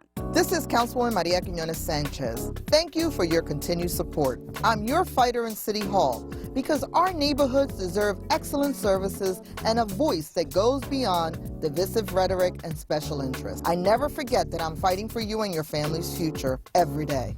I ask for your vote on Tuesday, May 21st, press number 85, Democrat for City Council, 7th District. When we work together, we all win. Paid for by Friends of Maria. On Tuesday, May 21st, vote for Carmela Jaquinto for judge. Push button number 24 for Carmela Jaquinto. Number 24 is easy to remember. That is how many hours a day Carmela Jaquinto will fight for you to ensure justice for our community and all Philadelphians. Carmela Jaquinto has more than 18 years practicing law. She has been recommended by the Philadelphia Bar Association and endorsed by the Black Clergy of Philadelphia and vicinity. Carmela Jaquinto has been endorsed by the Democratic City Committee, the hardworking men and women of the AFL-CIO, and the Philadelphia Building Trades. She has spent her legal career ensuring the rights of our children caught in a legal system that too often ignores them. Now Carmela Jaquinto needs our support. This Tuesday, May 21st, push button 24. That's Carmela Jaquinto, number 24 for judge. This is Carmela Jaquinto, and I approve this message. One Soul presents their annual Men's Day Dinner and Show, Saturday, June 15th at the luxurious Centurion Hall in Cheltenham, with live performance by Real Men and Philly's Intruders featuring Tony Strong. For tickets, go on Eventbrite or call 267-918-5522. Reality check. With Charles Ellison right now on Word Radio and WordRadio.com. Yeah, so we've been looking at 66words.com. That's what we do here on Reality Check. You should definitely check it out yourself as well. Don't just take our word for it. So far, 66words.com estimates 135,355 people have voted across the city. They have a 95% confidence interval, so they're 95% confident that these numbers are correct because it's an estimate. 2017 turnout was about 164,733. In 2015, primary turnout was about 247,066. Words.com. You can participate. If you're voting between now and 8 o'clock, you should go to 66words.com and enter your voter number, and you can participate in this project and make it even more accurate, and then we can get those sort of returns and those sort of estimates as we're doing analysis here on Reality Check, and I'll do a little bit of that at the top of the lounge at 7 p.m. when Sincerely Sarita comes in. So definitely I encourage everyone, we're WRD listeners, to go to 66words.com. Don't just leave that to certain parts of the city. Let's have the entire city come out and participate at 66words.com. It's very simple. It takes you only about a minute to do. And also, folks, and Mustafa, to our point about, poverty and time, you look at 66words.com and, you're seeing it now, like estimated votes in places like North Philly, deep North Philly. People are just not turning out. Yeah. They're not. It's story I tell is like, it's just for the people to paint a picture.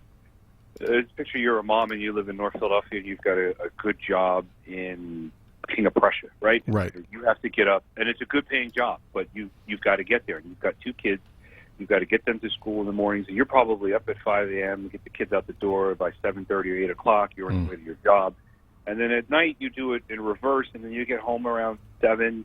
You got to put the kids down. You got to do their homework in the school. And so by the time you're finished all of that, it's about 8 o'clock. So where in that structure does that person have an opportunity not only to actually go and vote, but to be aware of a process that there is an election going on and what it means for them? And unfortunately, when you look, and here's the other thing, in some of the poorer neighborhoods, when you look around, you see a disinvestment. Like, where's the incentive for you to disrupt what it is that you're doing to go and vote when you can just look around and say, like, well, what has it done for me? Yeah. And so it's hard for people to get that. And then, unfortunately, in some of the flip side of that is whatever the opposite of the poverty of time is, some of the nicer neighborhoods, when you do have better jobs and you have better income and better opportunity, and you're in a system that allows you to be able to pay more attention to politics, you're more engaged either through your time or through your treasure, your money, and then you're involved in the process more, but you get more stuff out of it. And so that encourages you to continue to stay a part of it. And so that part of the cycle perpetuates itself. And so those who vote and who are involved in the process see a direct benefit from their involvement, and those that don't see the opposite. What should Democrats, local Democrats, not just in the city of Philadelphia, but also southeastern PA, draw from this primary exercise? This is the year before the 2020 elections, and those are very consequential elections. And so are there any lessons we should draw from this operationally, logistically, how to get prepared for that? I was hoping this would be sort of a dress rehearsal, right, for 2020, because Pennsylvania is going to be the ultimate battleground state. Yeah, it is, and I always lament the amount of attention, you and I've talked about this 2 weeks ago, how much time we focus on national elections. And I'm concerned that we'll do that again, and it sounds like right now we're trending about 18-19% for this municipal election. And then, next year we're looking, want to be up in the 40s, the mid 40%. But it's these local elections that matter so much. It determines your tax structure, your zoning policy. Do you have affordable housing? Do you have crime? Do you have all the things that cities do? Like, this is the stuff that matters. You're voting in the people who make these decisions. Then, when the president's on the ballot, it just sucks up. It just creates so much awareness, and we fail to recognize the importance of local elections.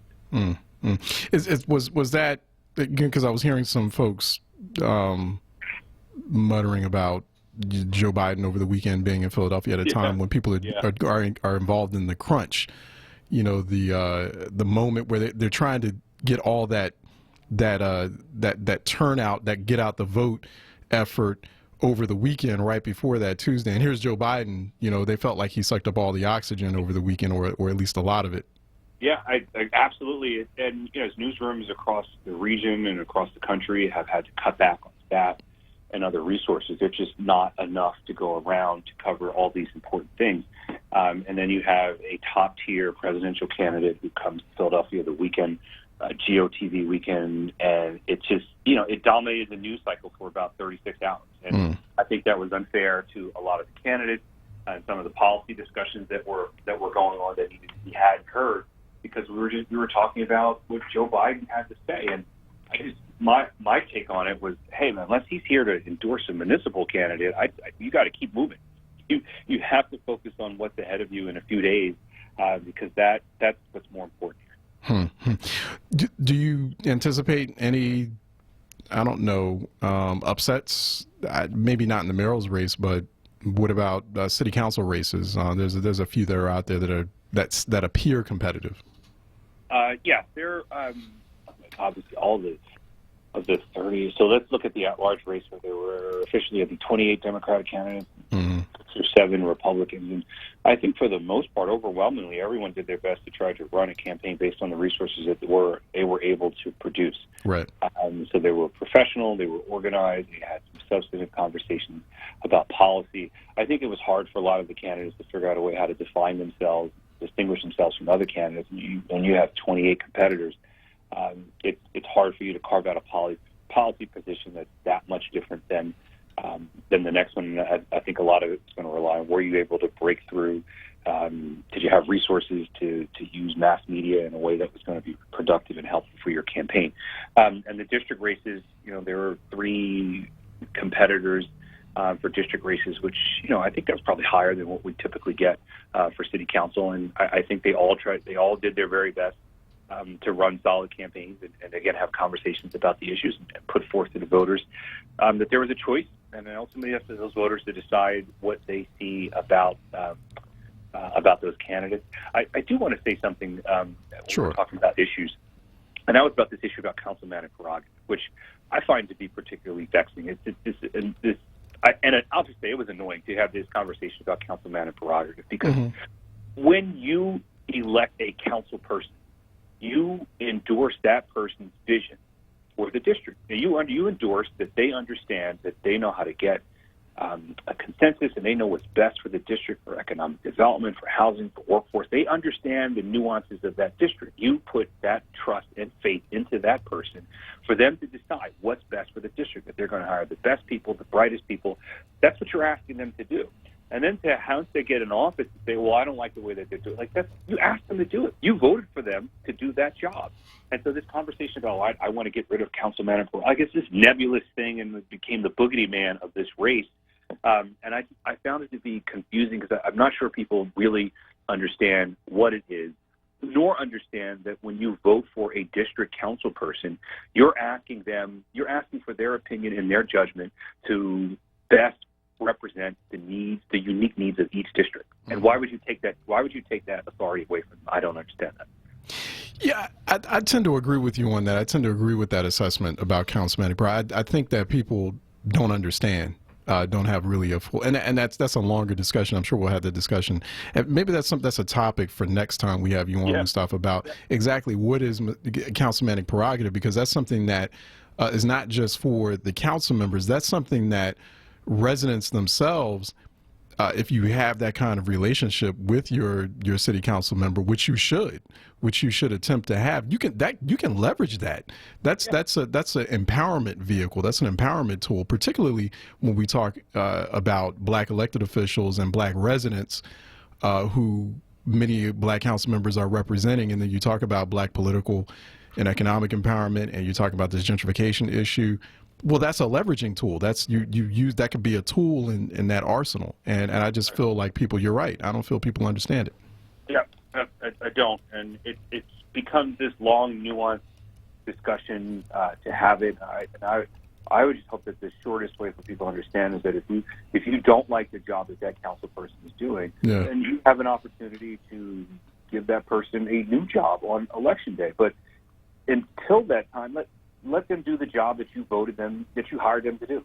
Right. And that includes zoning, planning, and development for that district. Get involved in it. Exactly. You got to get involved deeper in those issues. We've been talking with Mustafa Rashid. He's a founder, also president, CEO of Bellevue Strategies. Go to BellevueStrategies.com for more information. At Mustafa Rashid as well on social media, on Twitter. He's a regular contributor here on Reality Check WURD for our weekly strategist segment. He's been joining us by phone. Mustafa, as always, thanks for your time, your extra time today, in fact. Thank you. Sure. My pleasure. All right. Take care. We'll talk to you soon. And let's take a quick break. We're headed into our weekly Citizens segment. We have Citizens executive editor Roxanne Shapelavi, who's going to be coming on next. She's supposed to be coming up next to have a conversation with us about what's happening this primary day and what to look forward to or not to after primary day. We're still keeping a very close eye on election returns and what turnout. That's the big question. What will turnout be this Philadelphia primary day? We're keeping our eye very close on 66boards.com. So join us in that exercise. Also, phone lines will be opening up a little bit later on at 215-634-8065, 866-361-0900 here on Reality Check to get some of your thoughts and insights on what's been happening this primary day. Let's take a quick break, and we'll be right back here on Reality Check 96.1 FM, 900 AM, WordRadio.com, Word app. We'll be right back.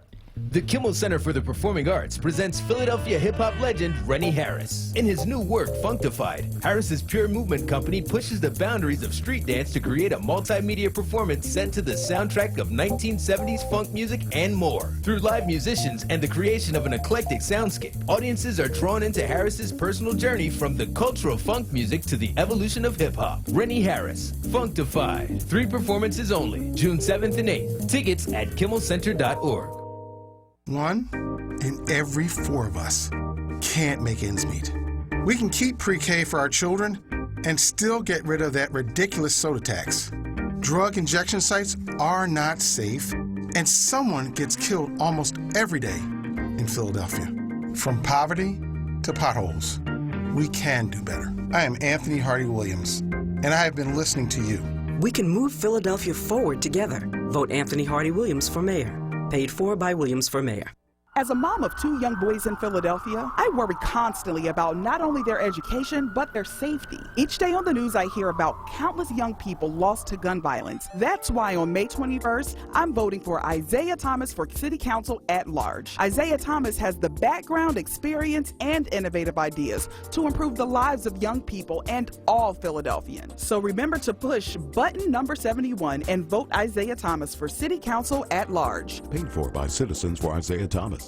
I'm supporting City Councilwoman Janie Blackwell for re-election in the 3rd District. I'm proud of the work she's done already. Here's what she's done lately. Mount Vernon Manor, Mantua Square, $1.2 million for renovations at Miles Mack Rec Center, $17 million for Lucian Blackwell Rec Center, $15 million for King Sessing Rec Center, and introduced Parking Authority Amnesty Bill to bring relief to residents with old parking ticks and much more. May 21st, push button 84 for Janie Blackwell. I'm Janie Blackwell, and I authorize this commercial. Stanley L. Strader, Treasurer. Hi, I'm Erica Almiron. I spent the last 20 years organizing our communities to fight for justice. I'm running for Philadelphia City Council at large, and I'm fighting for fully funded schools, affordable housing, and criminal justice reform. That's why I've been endorsed by over 25 organizations across our city, including Black Clergy of Philadelphia, SEIU 32BJ, and the Philadelphia Inquirer. Use your power today and vote for me, Erica Almiron, for City Council at large, button number 68. This ad was paid for by friends of Erica Almiron. Philadelphia, this is Roland Martin, and I'm partnering with the Education Media Group, the 74, to host the Is School Choice the Black Choice Town Hall event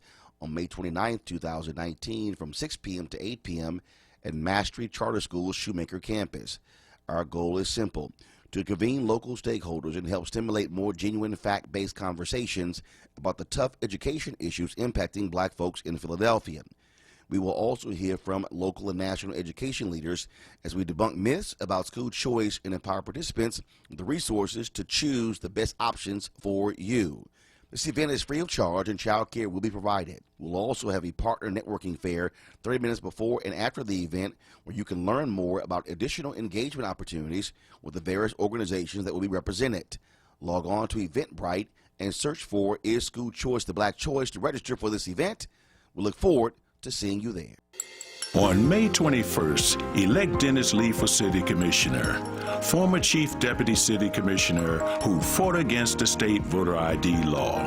As City Commissioner, he will focus on voter education, voter registration, and voter participation in order to guarantee access to free and fair elections. Vote for Dennis Lee for City Commissioner, May 21st, paid for by Citizens for Dennis Lee, Miller Parker, Treasurer.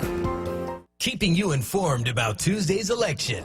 This is Word Radio, 96.1 FM WURD and 900 AM WURD, Philadelphia.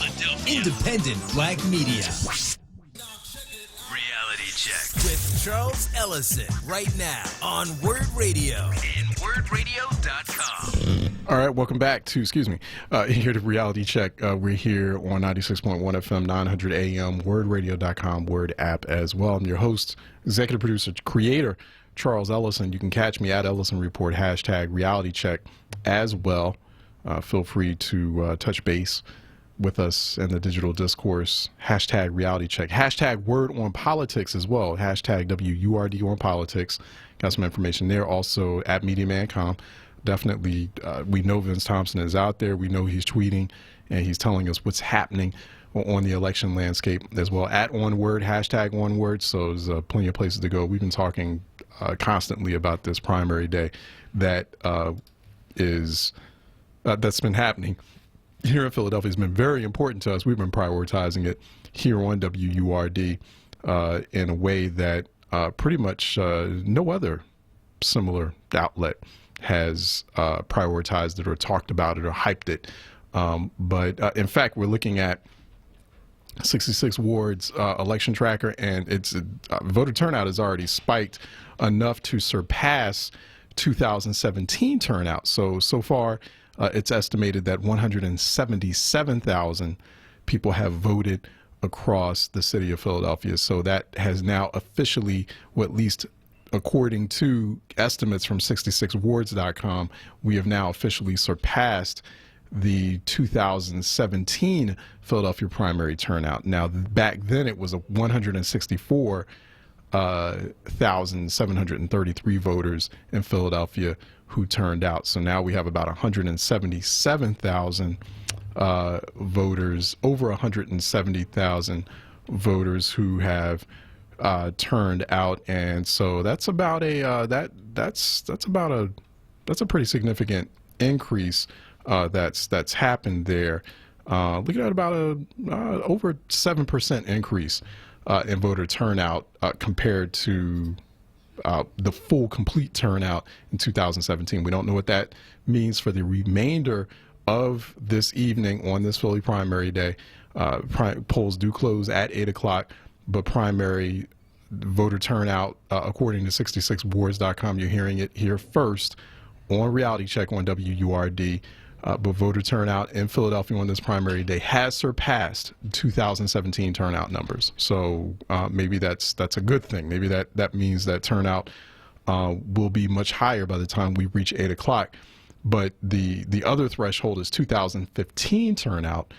2015 turnout in Philadelphia was 247,000 voters. But so we'll have to kind of keep a close eye on that and see what happens. I think when you have 170,000, it's about, that's just a little over 1% of the. Is that about 101%? No, it's about 11, a little bit over 11% of the citywide population has voted so far in today's citywide primary, in today's election. So that's still very low.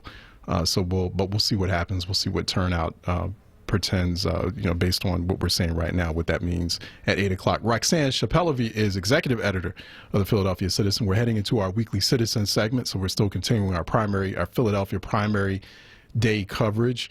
Go to thephiladelphiacitizen.com. That is the only other outlet that I know of besides WURD that's been just covering, just nonstop coverage of this election and everything you need to know about what's happening at the polls, and not just about the candidates and their issues, but also about the election process and the state of the vote or the voting franchise here in Philadelphia. And so they've been doing some fantastic work there at the PhiladelphiaCitizen.org, as they always do, especially unpacking those issues. And Roxanne joins us by phone, as she occasionally does. Roxanne, how are you doing?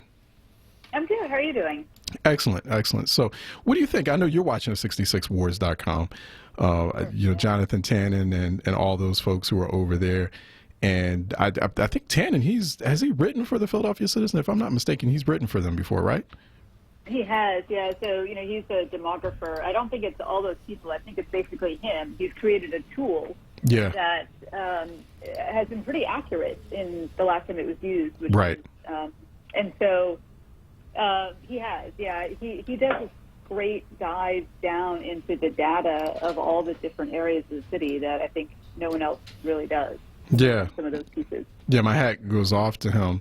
And so far it's, now you can constantly refresh. We've got 184,000 voters who have turned out thus far, just based on the 66wars.com estimate. And so what do you think that means, Roxanne? Do we think that, it's already surpassed 2017 turnout. It's confidently surpassed 2017 turnout. So does this mean we're headed for a fairly decent turnout election?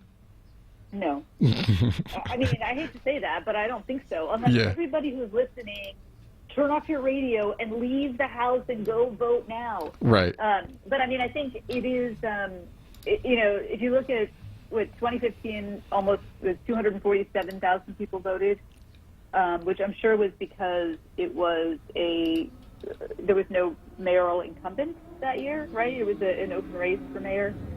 I think it's not a great turnout. Hopefully, the polls are still open for a couple hours, so there's still time for it to improve. But I would like to see more people turning out to vote for local races than are currently on track to do so. Mm-hmm.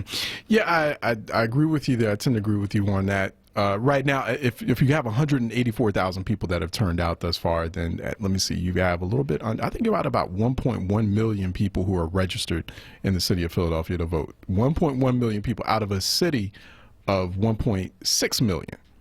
So that's significant voter registration right there in the city of Philadelphia. It just doesn't translate in terms of turnout. But if you have 184,000 people out of 1.1 million voters, then you're looking at about a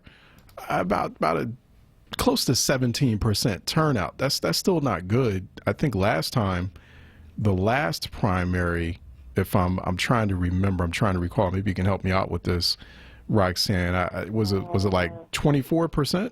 Yeah, I think it was 25%. But I will say that 27%. I'm seeing that now, Commissioner Al Schmidt. Okay. Yeah. Okay. Yeah. So I think that so that was the last primary. I will say that I think the turnout numbers are off, because remember that in a primary in Pennsylvania, you have to be either a Democrat or Republican to vote. And there are a lot of people, in fact, the fastest growing group of people are registered independents. And so they can vote on the ballot measures, but they are, in this particular election cycle, not allowed to vote for any of the candidates. And so I think that keeps turnout low on primary day. So, and then for the general election, generally whoever wins the primary on the Democratic side is going to win in November. So this is really the election that counts. And so we're disenfranchising a huge population in the city by not allowing them to vote in the primary. And that's a statewide rule that, keeps people from expressing their votes. Right. You should definitely, if you get a chance, we're talking with Roxanne Chappellevi. She's chief executive editor at the Philadelphia Citizen, and your most recent piece, Roxanne, was 21 Reasons to Vote Today. That came out today in today's edition of the PhiladelphiaCitizen.org. Give us some highlights from that list. What are some of the top reasons to vote today? So the first thing I wrote was really simple, which is, if you are in favor of the soda tax or against the soda tax, if you are in favor of councilmanic prerogative, which is the weird tradition in which council people get to decide what is built or not built in their neighborhoods, their districts. If you want term limits or don't want term limits, like, this is your chance to actually be heard. Because all of the city council people who are running have an opinion on these issues.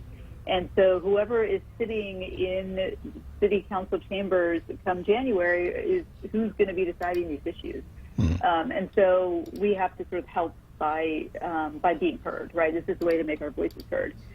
I think that there's a terrible habit people have of focusing only on what's happening in D.C. for very good reasons, because there's a lot happening in D.C. these days. But what they have sort of forgotten is that local elections matter the most. And that means this is the time to really be heard. Yeah, another thing too, we were just having a conversation. Well, real quick, I did kind of open up the phone lines. I know we have some of our smarter listeners out there, Roxanne. It is a special primary day coverage, so I opened it up to them. Wanted to open up the floor somewhat and get their perspectives on what's happening and what they're seeing out there in Philly during this primary day. I want to take Willie out of Winfield. It's not necessarily Philly, but it's Winfield. Maybe he's. I got the knuckle in my face, but no. I'm sure Willie can give us some insights as to what he's seeing this primary day here on Reality Check. Willie, how are you doing? Good afternoon, Charles, and good afternoon to your guest. As of 4:05. I voted at the Winfield Center, John C. Anderson Cultural Center, whereas the voting district is for the Winfield district. As of 4:05, I was 124. 124. Wow. So that tells you that Vincent's numbers are right on point. Yeah. This is really going to be a very disappointing low turnout. Wow. I also want to ask you, because I usually agree with your analysis, why do you think, and you made the comment earlier, Charles, why do you think there hasn't been that much of a push to get this election out into the greater Philadelphia community and to get more people to the polls? Why? I have my opinion, but I'd like to hear yours. I think some of it is inadvertent. I think, and I'd like to get Roxanne's insights on this too, real quick. So I'll let you chime in too, Roxanne. I think some of it is inadvertent. I think it is based on the poverty of time. Like we were talking about earlier. If you were just tuning in earlier, Willie, we were talking about time poverty and about folks, just dealing with their own individual circumstances. So there's that social economic component. Also, I do think some of it's deliberate. I think a city like Philadelphia should explore options such as, like weekend voting, or we should be a pioneer in everything else, or we were a pioneer as far as creating democracy itself. So why not be a pioneer as far as really opening up the local election franchise? Let's explore. Let's do Saturday voting. Let's do online voting. Let's check that out. But I think some of it's deliberate because there are elements in the city, political elements in the city. I'm not going to name names. I'm not going to name parties, but they want to keep things the way they are. They want to maintain themselves in power. So the fewer people you have voting, it maintains a status quo election. It just keeps things in place, and I think that's just a very short range way of looking at it. It's a very short term way of looking at things. I think even for those political interests and elected officials who on the quiet tip want to keep voter turnout low so they can maintain position, long term it doesn't work out for them either, right? So that's why I think it's a confluence of those different factors. Roxanne, did you want to chime in? So I think that that is to some degree true. I also think there's a reason why when it comes time for presidential races, campaigns put a lot of money into door knocking, right? Because the thing that the only thing that is really proven to get people out voting is a personal outreach to people. And so you have people knocking on doors saying it's voting day, and you don't have that same kind of outreach at local election time. And so who should be doing that? You know, we have a city commissioner's office whose sole job is running the elections. Now, we elect them, which is complicated, but their entire job is running the elections. And so, you know, could part of what they do be literally going out and knocking on doors and, you know, sending the teams of people out to do that? I don't know. I mean, all that costs a lot of money, but it is the one thing that has been proven to really work to get people to the polls is literally just standing in front of them and saying, it's election day, go do it. And so there is something culturally missing that people don't just do it themselves, but there is also a structural thing missing that there is not the same effort put into local races as there is into national elections. Mm-hmm. Yeah, Willie, you wanted to chime in on that? Is Willie? Yeah, yes, go ahead. Yes, I do, Charles. Thank you. I do think it's more than deliberate. I think it's asinine. And the reason why I say that is because I truly believe that by keeping a low turnout, you do keep those who are incumbents in power, and it does go hand in hand with the poverty rate. It does go hand in hand with the lack of interest here in the city of Philadelphia to change, to bring about change, to bring about ideas.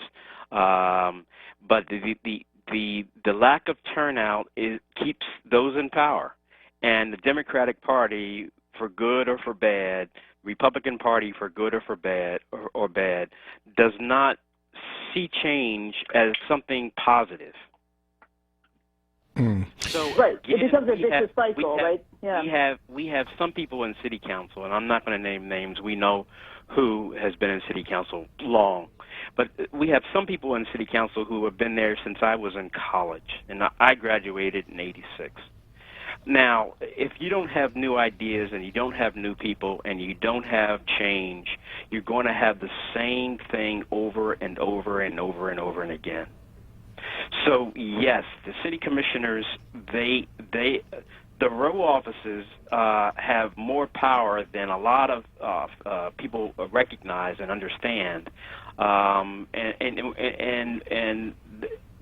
the city doesn't want to fold those city row offices into one conglomerate row office and take away elected officers' jobs. So again, it goes to money, it goes to corruption. We just heard, I don't know if you just heard, a few weeks ago, the former sheriff of the city of Philadelphia was indicted and pled guilty. Under Mayor Nutter, the young lady was found guilty for stealing money from the America Fund, using taxpayer money to buy expensive gifts and to treat herself. So we have this cycle of corruption here in Philadelphia that has not changed, and it continues to be the same thing over and over again. And until and unless city elected officials begin to stand up, and I'm really speaking of the African American state reps and state senators, because they're not running right now. So why haven't we heard anything from them? Why haven't they spoken up? Why haven't they spoken out? Why haven't they tried to rev up their the interest in the community to get people out to vote for new ideas? Yeah. It sounds like the same thing, and I agree with your analysis, but I think it's deeper than that. Yeah. I think it's much deeper than that, because there hasn't been any change in this city, and the corruption is deep and pervasive, and the concentration of poverty is deep and pervasive. Yeah. Willie, thanks so much. No, those are some great insights, Willie, and I appreciate the candor and the thought. I appreciate you voting today too, as do a lot of other folks out there, and just kind of giving me some of some layout of what you experienced earlier today. Right, Roxanne, I don't know what your time's like. I think I have to go into a break, but I'm wondering if I can hold you for a few more minutes on the other side. Sure. Okay, sure. Excellent. And Andrew out of West Philly, hold on one second. Roxanne Chappellevi, executive editor for for the Philadelphia citizen is joining us for our weekly citizen segment. We're doing some special primary day conversation and analysis. So we're just going to extend the citizen segment just a little bit. Just keep Roxanne on for a few more minutes, and then we'll be right back after this quick break here on Reality Check. What up, Philly? It's Solomon Jones, host of Wake Up with Word, and we are back, and we still black, doing what we do on WURD 900 AM and 96.1 FM, Black Talk Media. I'm back by popular demand.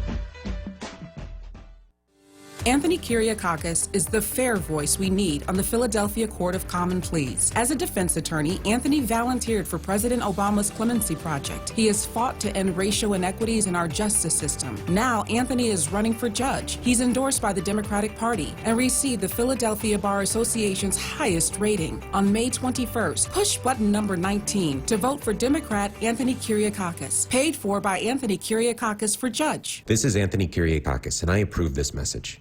AffordablePhillyPainters.com. Commercial painting. Hi, my name is Umar the Painter. With 17 years of experience painting and exterminating in the tri-state area, anything that you need for your home improvement, I can make sure it happens at any price and any budget. If you're looking for someone that's reliable, that pays close attention to detail, and is affordable, AffordablePhillyPainters.com. Bug extermination, AffordablePhillyPainters.com. Youth education, AffordablePhillyPainters.com. Come on, say it. Word Radio, 96.1 FM and 900 AM, WURD. They say home is where the heart is. The love in your mother's embrace. The smile from a dependable friend. That familiar, compassionate look in her eyes. The moments that matter deserve quality home care from a company you trust. They say home is where the heart is. Moravia Health, because there's no place like home. For more information about Moravia Health, call 215-717-8650. That's 215-717-8650, or visit MoraviaHealth.com. I'm Democrat Jamie Gaudier, and I'm running for City Council in the 3rd District. Growing up in Kingsessing, I learned the importance of community. I founded a program to help single moms graduate college, served as executive director of the Fairmount Park Conservancy, and created jobs and affordable housing programs. I'm Democrat Jamie Gaudier, and on City Council, I will battle gentrification and improve our schools. It's time for new leadership in West and Southwest Philly. Paid for by Jamie for West Philly. On Tuesday, May 21st, vote for Carmela Jaquinto for judge. Push button number 24 for Carmela Jaquinto. Number 24 is easy to remember. That is how many hours a day Carmela Jaquinto will fight for you to ensure justice for our community and all Philadelphians. Carmela Jaquinto has more than 18 years practicing law. She has been recommended by the Philadelphia Bar Association and endorsed by the black clergy of Philadelphia and vicinity. Carmela Jaquinto has been endorsed by the Democratic City Committee, the hardworking men and women of the AFL-CIO, and the Philadelphia building trades. She has spent her legal career ensuring the rights of our children caught in a legal system that too often ignores them. Now Carmela Jaquinto needs our support. This Tuesday, May 21st, push button 24. That's Carmela Jaquinto, number 24 for judge. This is Carmela Jaquinto, and I approve this message. Reality Check with Charles Ellison right now on Word Radio and WordRadio.com. Okay, we had a new development here. This is sort of breaking. Estimated turnout in Philadelphia has not only surpassed 2017 turnout, but it has surpassed 200,000 voters across the city of Philadelphia.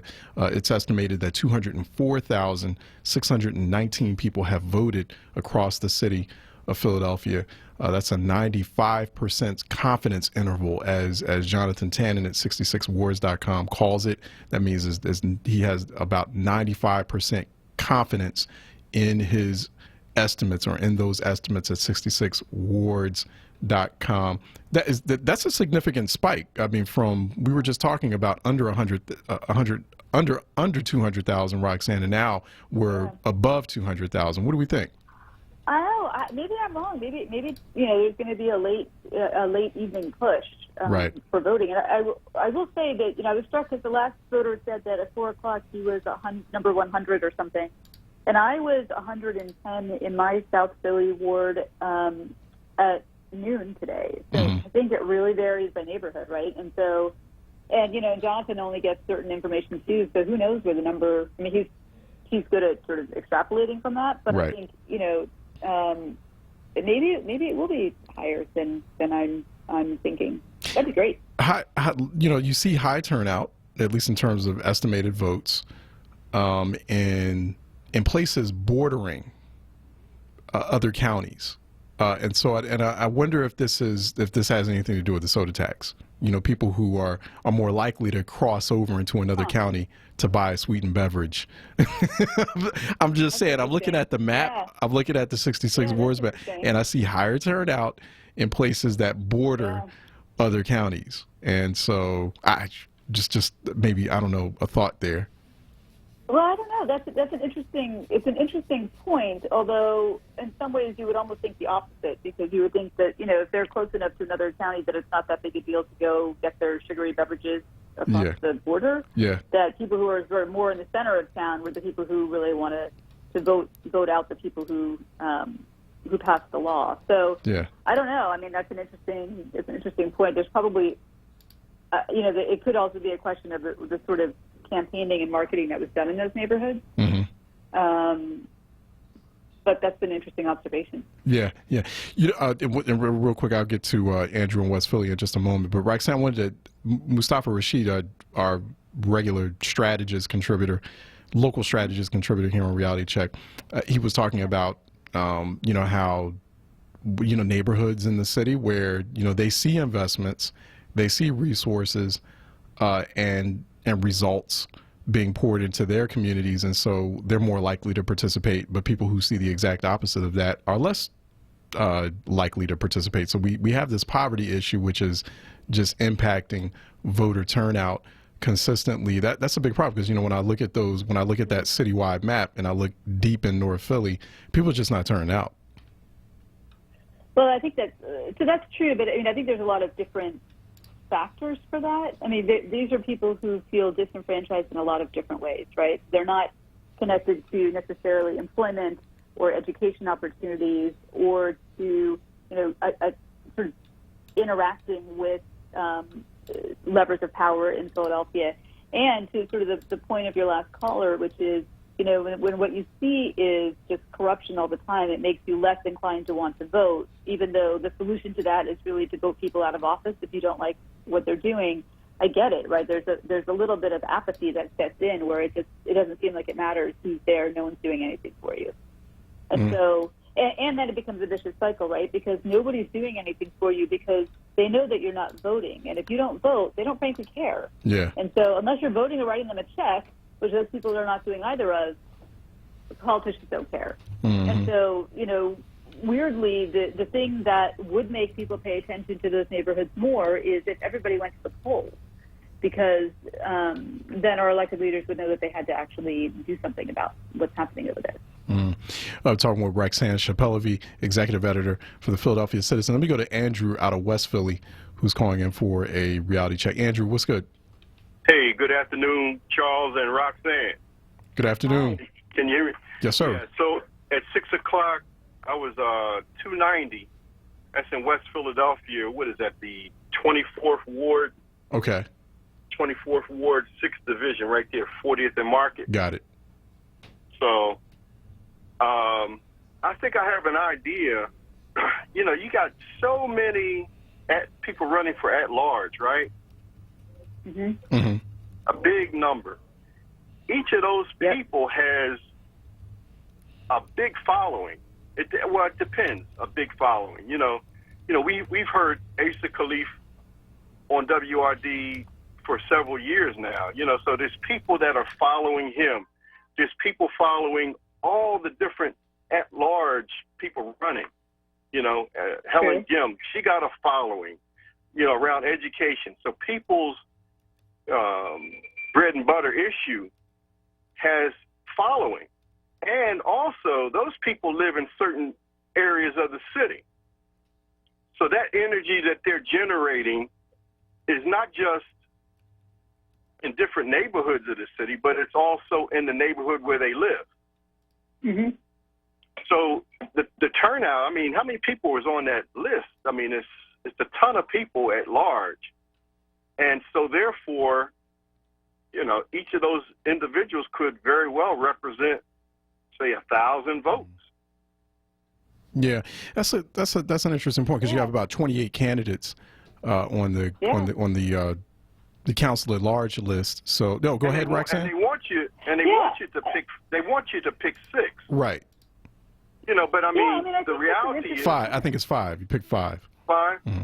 Yeah, but the reality is, you know, one vote. If everybody just voted for one person, you know what I'm saying? That, you know, the true person with the most votes would win. Go ahead, Roxanne. Yeah, I mean, I think that's an interesting point. It's sort of another good reason to have this many people voting, this many people running, because to your point, there's a lot of the people who are running, among other things, represent certain populations in Philadelphia. And so you have, there's a number of openly LGBT candidates, a couple of them, some Latina candidates. You sort of have people who are from different populations that aren't necessarily represented as much. Mm-hmm. And that might be an incentive for people to go to the polls to vote for them. And so, you know, most of these people are not going to win. And it is likely that, you know, and many of the sort of new people out there aren't going to win. But if they manage to bring 1,000 people to the polls, or even, you know, a few hundred people to the polls, that's great. They've already done a service for Philadelphia. We've been talking with Roxanne Shapelevy, who is the executive editor of the Philadelphia Citizen. She's also my editor, because I write the occasional, try to be weekly Philadelphia reality check column in the Philadelphia Citizen. So that I'd always appreciate her just diligent editing. She's a great editor, also a great writer as well. You want to check out her recent piece, 21 Reasons to Vote Today. That's in today's edition of the PhiladelphiaCitizen.org. So it was great seeing you. I saw you for a quick minute, Roxanne, then I had to rush out because I had to get here to the studio. So I'm sorry to get to see you. I only got to see you across the room, but definitely looking forward to the next time. And it was great seeing you and Larry in Center City today. So I'm sure we'll be in touch, and we'll be talking on the other side of this primary and seeing what that means for 2020. Any thoughts you want to give to that, Roxanne, before I let you go? And by the way, 2 phone lines are open at 215-634-8065, 866-361-0900. But Roxanne, any thoughts you want to give as far as what this primary day might mean for 2020? Well, you know, I think what we have seen is since presidential races, you always have a lot more people who show up to vote. But what we have found is that in the years since, turnout has been pretty significantly higher than it was in the years prior. And so I think it bodes well, because, you know, Pennsylvania really sways the way Philadelphia sways. And so I think we're going to see Philadelphia have a pretty significant role in the presidential race. Mm-hmm. And so that's good. If we all sort of stay fired up, I think we can really make a difference. Mm-hmm. All right, I'm talking with Roxanne Shapelevy. Check her out at thephiladelphiacitizen.org. Roxanne, thanks so much for your time. Really appreciate it. Great. Thank you. As always. All right, take care. All right, phone lines are open at 215-634-8065, toll free 866-361-0900. Phone lines are wide open until we hit the lounge at 7 p.m. with Sincerely Sarita. 215-634-8065, 866-361-0900. So as of so far, it's about less than a half an hour before 7 o'clock. 66wards.com showing now 212,000 people, 212,070 people have voted across the city of Philadelphia. 212,000. So that's a significant pickup of people. So that means we have a little bit over a 19%. At least based on that 66wards.com estimate, we have a 19.3% voter turnout rate thus far, with only a little less than 90 minutes to go before polls close in Philadelphia. Turnout seems to be spiking this afternoon or this evening. It's already surpassed 2017 voter turnout. And actually it surpassed 2017 turnout, which is about 165,000 folks. So it's more than 30%. It's surpassed by close to 30% 2015 turnout. So we're seeing if it will surpass 2015 turnout, where you had 247,000 voters turn out. Also, when we look at previous primaries in 2015, that was 27% turnout. In 2011, the mayoral primary turnout was 20% in 2011. So let's get your thoughts on it. 215-634-8065, toll-free 866-361-0900. Let me go to Maurice in Southwest, who's calling in for a reality check. Maurice, what's good? It's not 30%, is it? What's that? What, right now? Right. No, not yet. I mean, so far what we have based on 66word.com, its estimate, we have about 19.3% turnout so far. Well, I said under 30%, and I was shooting for the sky with that, okay? But listen, when you were talking, I wanted to get on with her, but, it's cool, I understand. Listen, you know what one of the main reasons? You said it yourself. Mm-hmm. You don't name names. Mm. You got to name names, man. This is for our lives. This is for people's property. Mm. This is for poor black people from the struggle. If our favorite radio station won't name names, who are we going to look to? You got to call these people out. They're getting a free ride. Just like she say, the White Evans, Benson Hughes. Where were these guys throwing rallies to get black people up to vote in this city to look after us? Where were they? It was silent. Look, I have to give it to Trump. I used to be a Trump hater, but now I'm starting to figure out the strategy. Every time he has a problem or it seems like somebody's coming down on him, he throws a rally. And when he throws them rallies, every single one of those people are going to vote for him. So we got to understand, why is there a rally yesterday or the day before or last week down Love Park? Where is that? Why didn't Senator Williams do that? I guess maybe they don't have money. Maybe, Maurice, they don't have money for the rally. He don't need money for a rally. Come on, we're not talking about he got the pay. Don't you need like police overtime permits? I mean, the streets department has to clean up. If he's a true person of the people, like he claimed he is.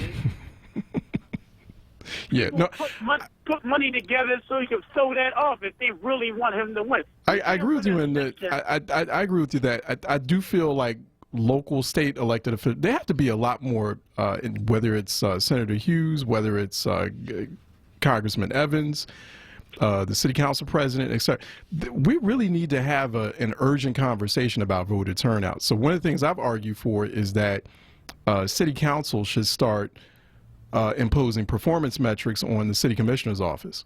Like if you can't turn out voters beyond a certain threshold, if you can't meet a certain benchmark, you should not be having lower than 30% turnout. You really shouldn't have below 50% turnout. Then I feel like the city commissioner's office should take a hit on its budget. Like it's not doing its job, because that's his job. It's supposed to make elections more accessible, but it's supposed to make sure that they're accessible so you turn people out. So I think that would send that kind of message. I do think also there should be three things happening. One is we need to look into weekend voting. So because it's a good point that Mustafa Rashid, for example, made, that there are a lot of folks who feel like they have other priorities, whether it's economic priorities, they got to keep their job, or put pressure on local employers, not just in the city but region wide, to ensure, hey, you know what, make sure your employees, have them go ahead and come in 2-3 hours late so they have an opportunity to vote. You do it. Where's the city council? Where's the mayor? Where's the folks? Or just local, state elected officials region-wide throughout Southeast. That's what Democrats are going to have to do. This should have been a dress rehearsal. This should have been practice. This should have been practice in Philadelphia for 2020. Charles, can you hear me? Charles, Yeah, go ahead. Go ahead, Maurice. Hey, look, you was on the bully pulpit there for a second. Let me tell you something. No, I dig what you do, man. I'm a big admirer of yours, but look, step down, get out the clouds, and get off the wish list. If you got the evil, working with the evil, how do you think any of those things going to happen? They're not going to happen because that's what you were talking about earlier. That's how they stayed in office. Make sure it's on a Tuesday. Make sure it's inconvenient. Yeah. We got to start making sacrifices. Matter of fact, remember I always call out and say we should just take the day off on voting day and put it on there like it's a holiday, or take a holiday day and go ahead. Is that important? Yeah. People are losing their homes. So right. I want to get off with this, but I'm just saying this, Tom. If you want things done in this city, black people going to have to make a sacrifice. If you're not willing to make a sacrifice, right. going to get that weed or going to get them sneakers or buy that cell phone. You want to worry about your property and can your child walk through the store without being assaulted? You got to make a sacrifice. And I'm sorry, for black people in Philadelphia, well, do not. Yeah. And folks know it. Folks know it. No, I appreciate you. Maurice, thanks so much for calling in. And thanks for those thoughts. But Maurice is spot on in that assessment. We're going to have to start having ahead of 2020. Right now we have about so far. Let me see. It appears we have about 21% turnout. Voter turnout is estimated at about 216,726 residents voting across the city of Philadelphia. But we really have to, in Philadelphia, southeastern PA in general. If Democrats are really serious about retaking Pennsylvania in 2020, because that's the next conversation coming up, we're going to start. We're really going to amplify that conversation tomorrow here on Reality Check. Then let's start talking about how to make the voting franchise in Pennsylvania, because this is the ultimate battleground state. How do we make it more accessible? How do we make it more convenient for people to get out and vote? So let's continue having that conversation. Let's take a quick break first, and then we'll come back on the other side.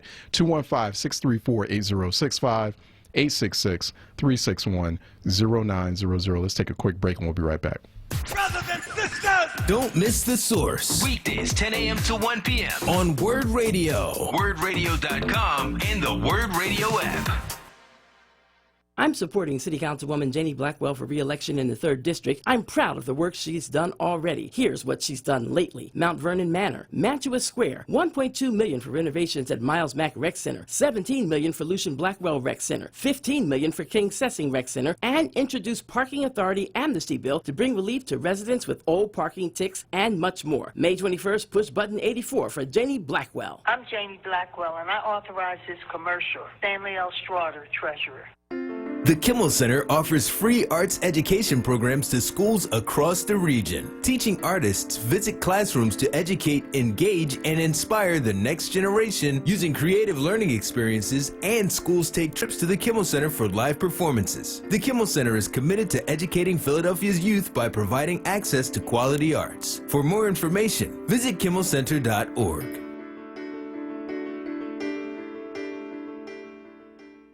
One in every 4 of us can't make ends meet. We can keep pre-K for our children and still get rid of that ridiculous soda tax. Drug injection sites are not safe, and someone gets killed almost every day in Philadelphia. From poverty to potholes, we can do better. I am Anthony Hardy Williams, and I have been listening to you. We can move Philadelphia forward together. Vote Anthony Hardy Williams for mayor. Paid for by Williams for Mayor. Support independent black media and join the Forward movement now at 215-425-7875 or visit wordradio.com. This is Councilwoman Maria Quiñones Sanchez. Thank you for your continued support. I'm your fighter in City Hall because our neighborhoods deserve excellent services and a voice that goes beyond divisive rhetoric and special interests. I never forget that I'm fighting for you and your family's future every day. I ask for your vote on Tuesday, May 21st, press number 85, Democrat for City Council, 7th District. When we work together, we all win. Paid for by Friends of Maria. Independence is a precious thing, but now and then everyone needs a little help. Isn't it good to know that getting the help you need doesn't mean drastically changing your life? Always Best Care Philly and Delaware is there to give you just the amount of help you need, from a few hours a week to as many hours as you need, handling everything from light housekeeping to meals, and so much more. Don't struggle. Contact Always Best Care and see how easy it is to age in place. Call us at 267-909-9248 or visit abcphillybristol.com. As a mom of 2 young boys in Philadelphia, I worry constantly about not only their education, but their safety. Each day on the news, I hear about countless young people lost to gun violence. That's why on May 21st, I'm voting for Isaiah Thomas for City Council at large. Isaiah Thomas has the background, experience, and innovative ideas to improve the lives of young people and all Philadelphians. So remember to push button number 71 and vote Isaiah Thomas for City Council at large. Paid for by Citizens for Isaiah Thomas. Reality Check with Charles Ellison right now on Word Radio and WordRadio.com. All right, phone lines are open, 215-634-8065. We're getting ready for the lounge soon. Sincerely, Sarita walks in for the lounge at 7 p.m. And we'll continue that election analysis here on primary day, on Philly primary day. Go to #WordOnPolitics. Also, we are watching 66wards.com very closely. You should too. Turnout now estimated at 224,322 people voting in across the city, in the city of Philadelphia. So that's about we've got about 22% turnouts thus far. If you base this off of number of registered voters in the city of Philadelphia, about I think so. Yeah, total registration is about 1,064,143. So, that's about let's see. Let's kind of put it's about 22% turnout. Just trying to do some quick math here. Just trying to determine what that is. 143. Oh, sorry. Got a number mixed up there. Just want to make sure. It's a little bit over. It's about 21% turnout. If you're looking at current estimates from 66wards.com. So we've got about 21% turnout across the city thus far. Let's go to phone lines, 215-634-8065, 866-361-0900. Let me go to Yusuf out of North Philly, who's calling in for a reality check. Yusuf, what's good? Yes, good evening. Earlier, someone said something about a former sheriff had been convicted of some theft-related crimes. They were talking about Sheriff Green? Yeah, Sheriff Green. Mm-hmm. Good. That's all I need to hear. I've been waiting on this for a good while. I can't stand a thief, Mr. Charles Ellison. I hate a person that steals and causes other people inconvenience and then try to deny it, knowing that they cause people inconvenience. You know, theft in Islamic countries, their hands are cut off. Simple as that. You don't have no hands to steal with. Okay, so you know they catching breaks. Well, I don't want to start cutting off hands though. Yeah, they catch breaks over here because they get a little probation or they get a little time in some resort that they call prison, because most of these prisons, especially the federal prisons on the level that they get convicted on, they play house, they clown house. They just play chess and checkers all day and cards and stuff and eat all kinds of nonsense that they call food. And they get out, they gain weight, and their eyes look brighter from not being able to get drunk and get high all the time. And they think, that they did a good thing by serving time. Yeah, they ought to be glad they're not in Saudi Arabia. That's all I got to say. Doing the stealing stuff that they do over here. Then they'll say that, well, I replaced what I stole or I paid back. No, you didn't pay back, but now you can still steal. You'll find a what's a thief, always a thief. They'll find a way to steal something else. Simple as that. You think, is that something that, did you vote at all, Yusuf, today? Oh, yeah, I voted for the sheriff. I voted for Sheriff Bilal. Okay. I'm sure she appreciates that, too. She got a shout out. No, Yusuf, thanks so much for calling in. I appreciate that. I do not want us to get to the point where we're cutting off hands in public squares. Like that's just is not a very democratic thing to do. That's not what you exactly call a representative democracy. So I would not like for us to adopt methods from Saudi Arabia and Iran and elsewhere as far as criminal justice is concerned. So we do need to reform what we need to dramatically reform what we got here. So, but I do appreciate your thoughts, though. We do need to more aggressively stamp out and prosecute corruption, and corruption is a big issue. It was a big issue. You know, I was looking at that Pew Charitable Trust poll for 2019, that poll of Philadelphians, and so corruption didn't show up in this poll. It did show up in the 2015 and 2016 poll, but corruption, no, it did. I'm sorry, it did show up. Excuse me, because I was about to make a point here about in the 2019 Pew Issues, Philadelphia Pew Issues poll, about 5% of Philadelphians identified government functioning and corruption as a top priority, as a top issue. But that's down from 8% in 2015. So people making that less of a priority in 2019 than they did in 2015. So apparently corruption not as prominent on people's minds or on Philadelphia voters' minds as, say, for someone like Yusuf, who makes a very good point about folks being corrupt and getting caught with their hands in the cookie jar. But it's very interesting, and particularly when you have city council, you have a sitting city council member who has been indicted on federal corruption charges, and he's still running, and more than likely he might get reelected, right? So that's fairly significant that's happening, and there's some Philadelphians who are fed up, but apparently it's dropped by about 3 percentage points the number of Philadelphians who identify government corruption, local government corruption as a major issue. Jobs and economy, I'm not sure what this says, but in 2015, you had nearly a quarter, or 22% of Philadelphia residents who identified jobs in the economy as a top issue. Now, in 2019, only 11%.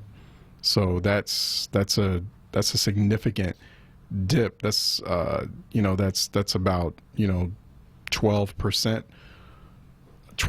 drop since 2015 when you look at this Pew Issues poll. This is, pretty much the most authoritative public citywide poll of Philadelphians on the issues that we have that we can kind of cite or reference right now.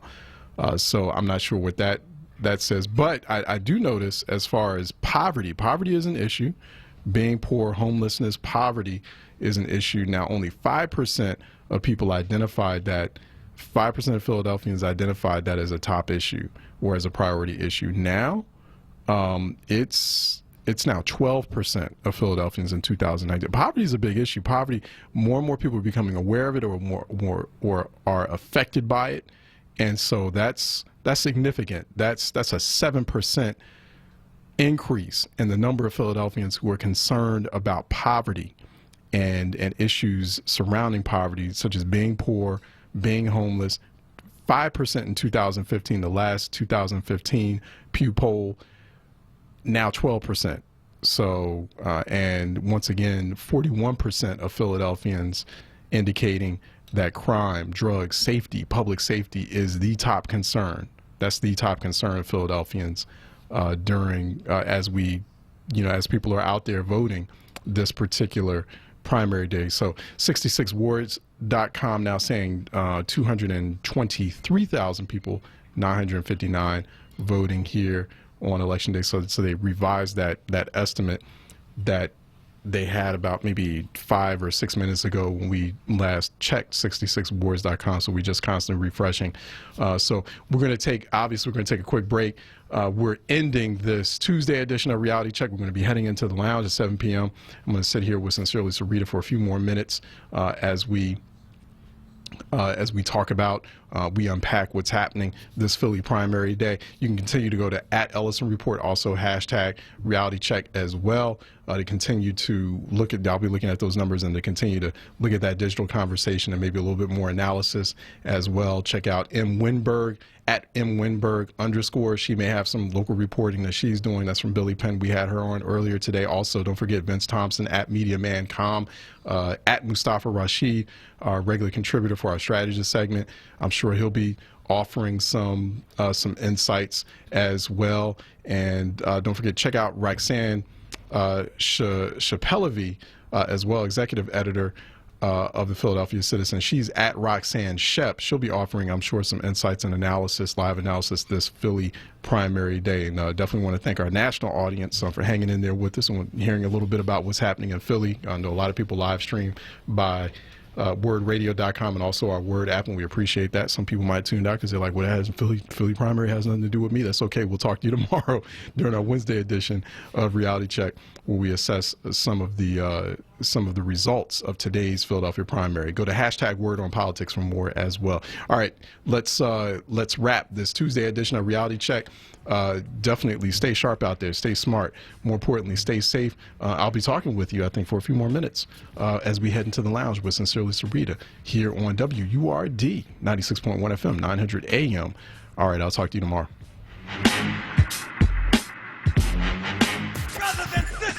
Don't miss The Source. Weekdays, 10 a.m. to 1 p.m. on Word Radio, wordradio.com, and the Word Radio app.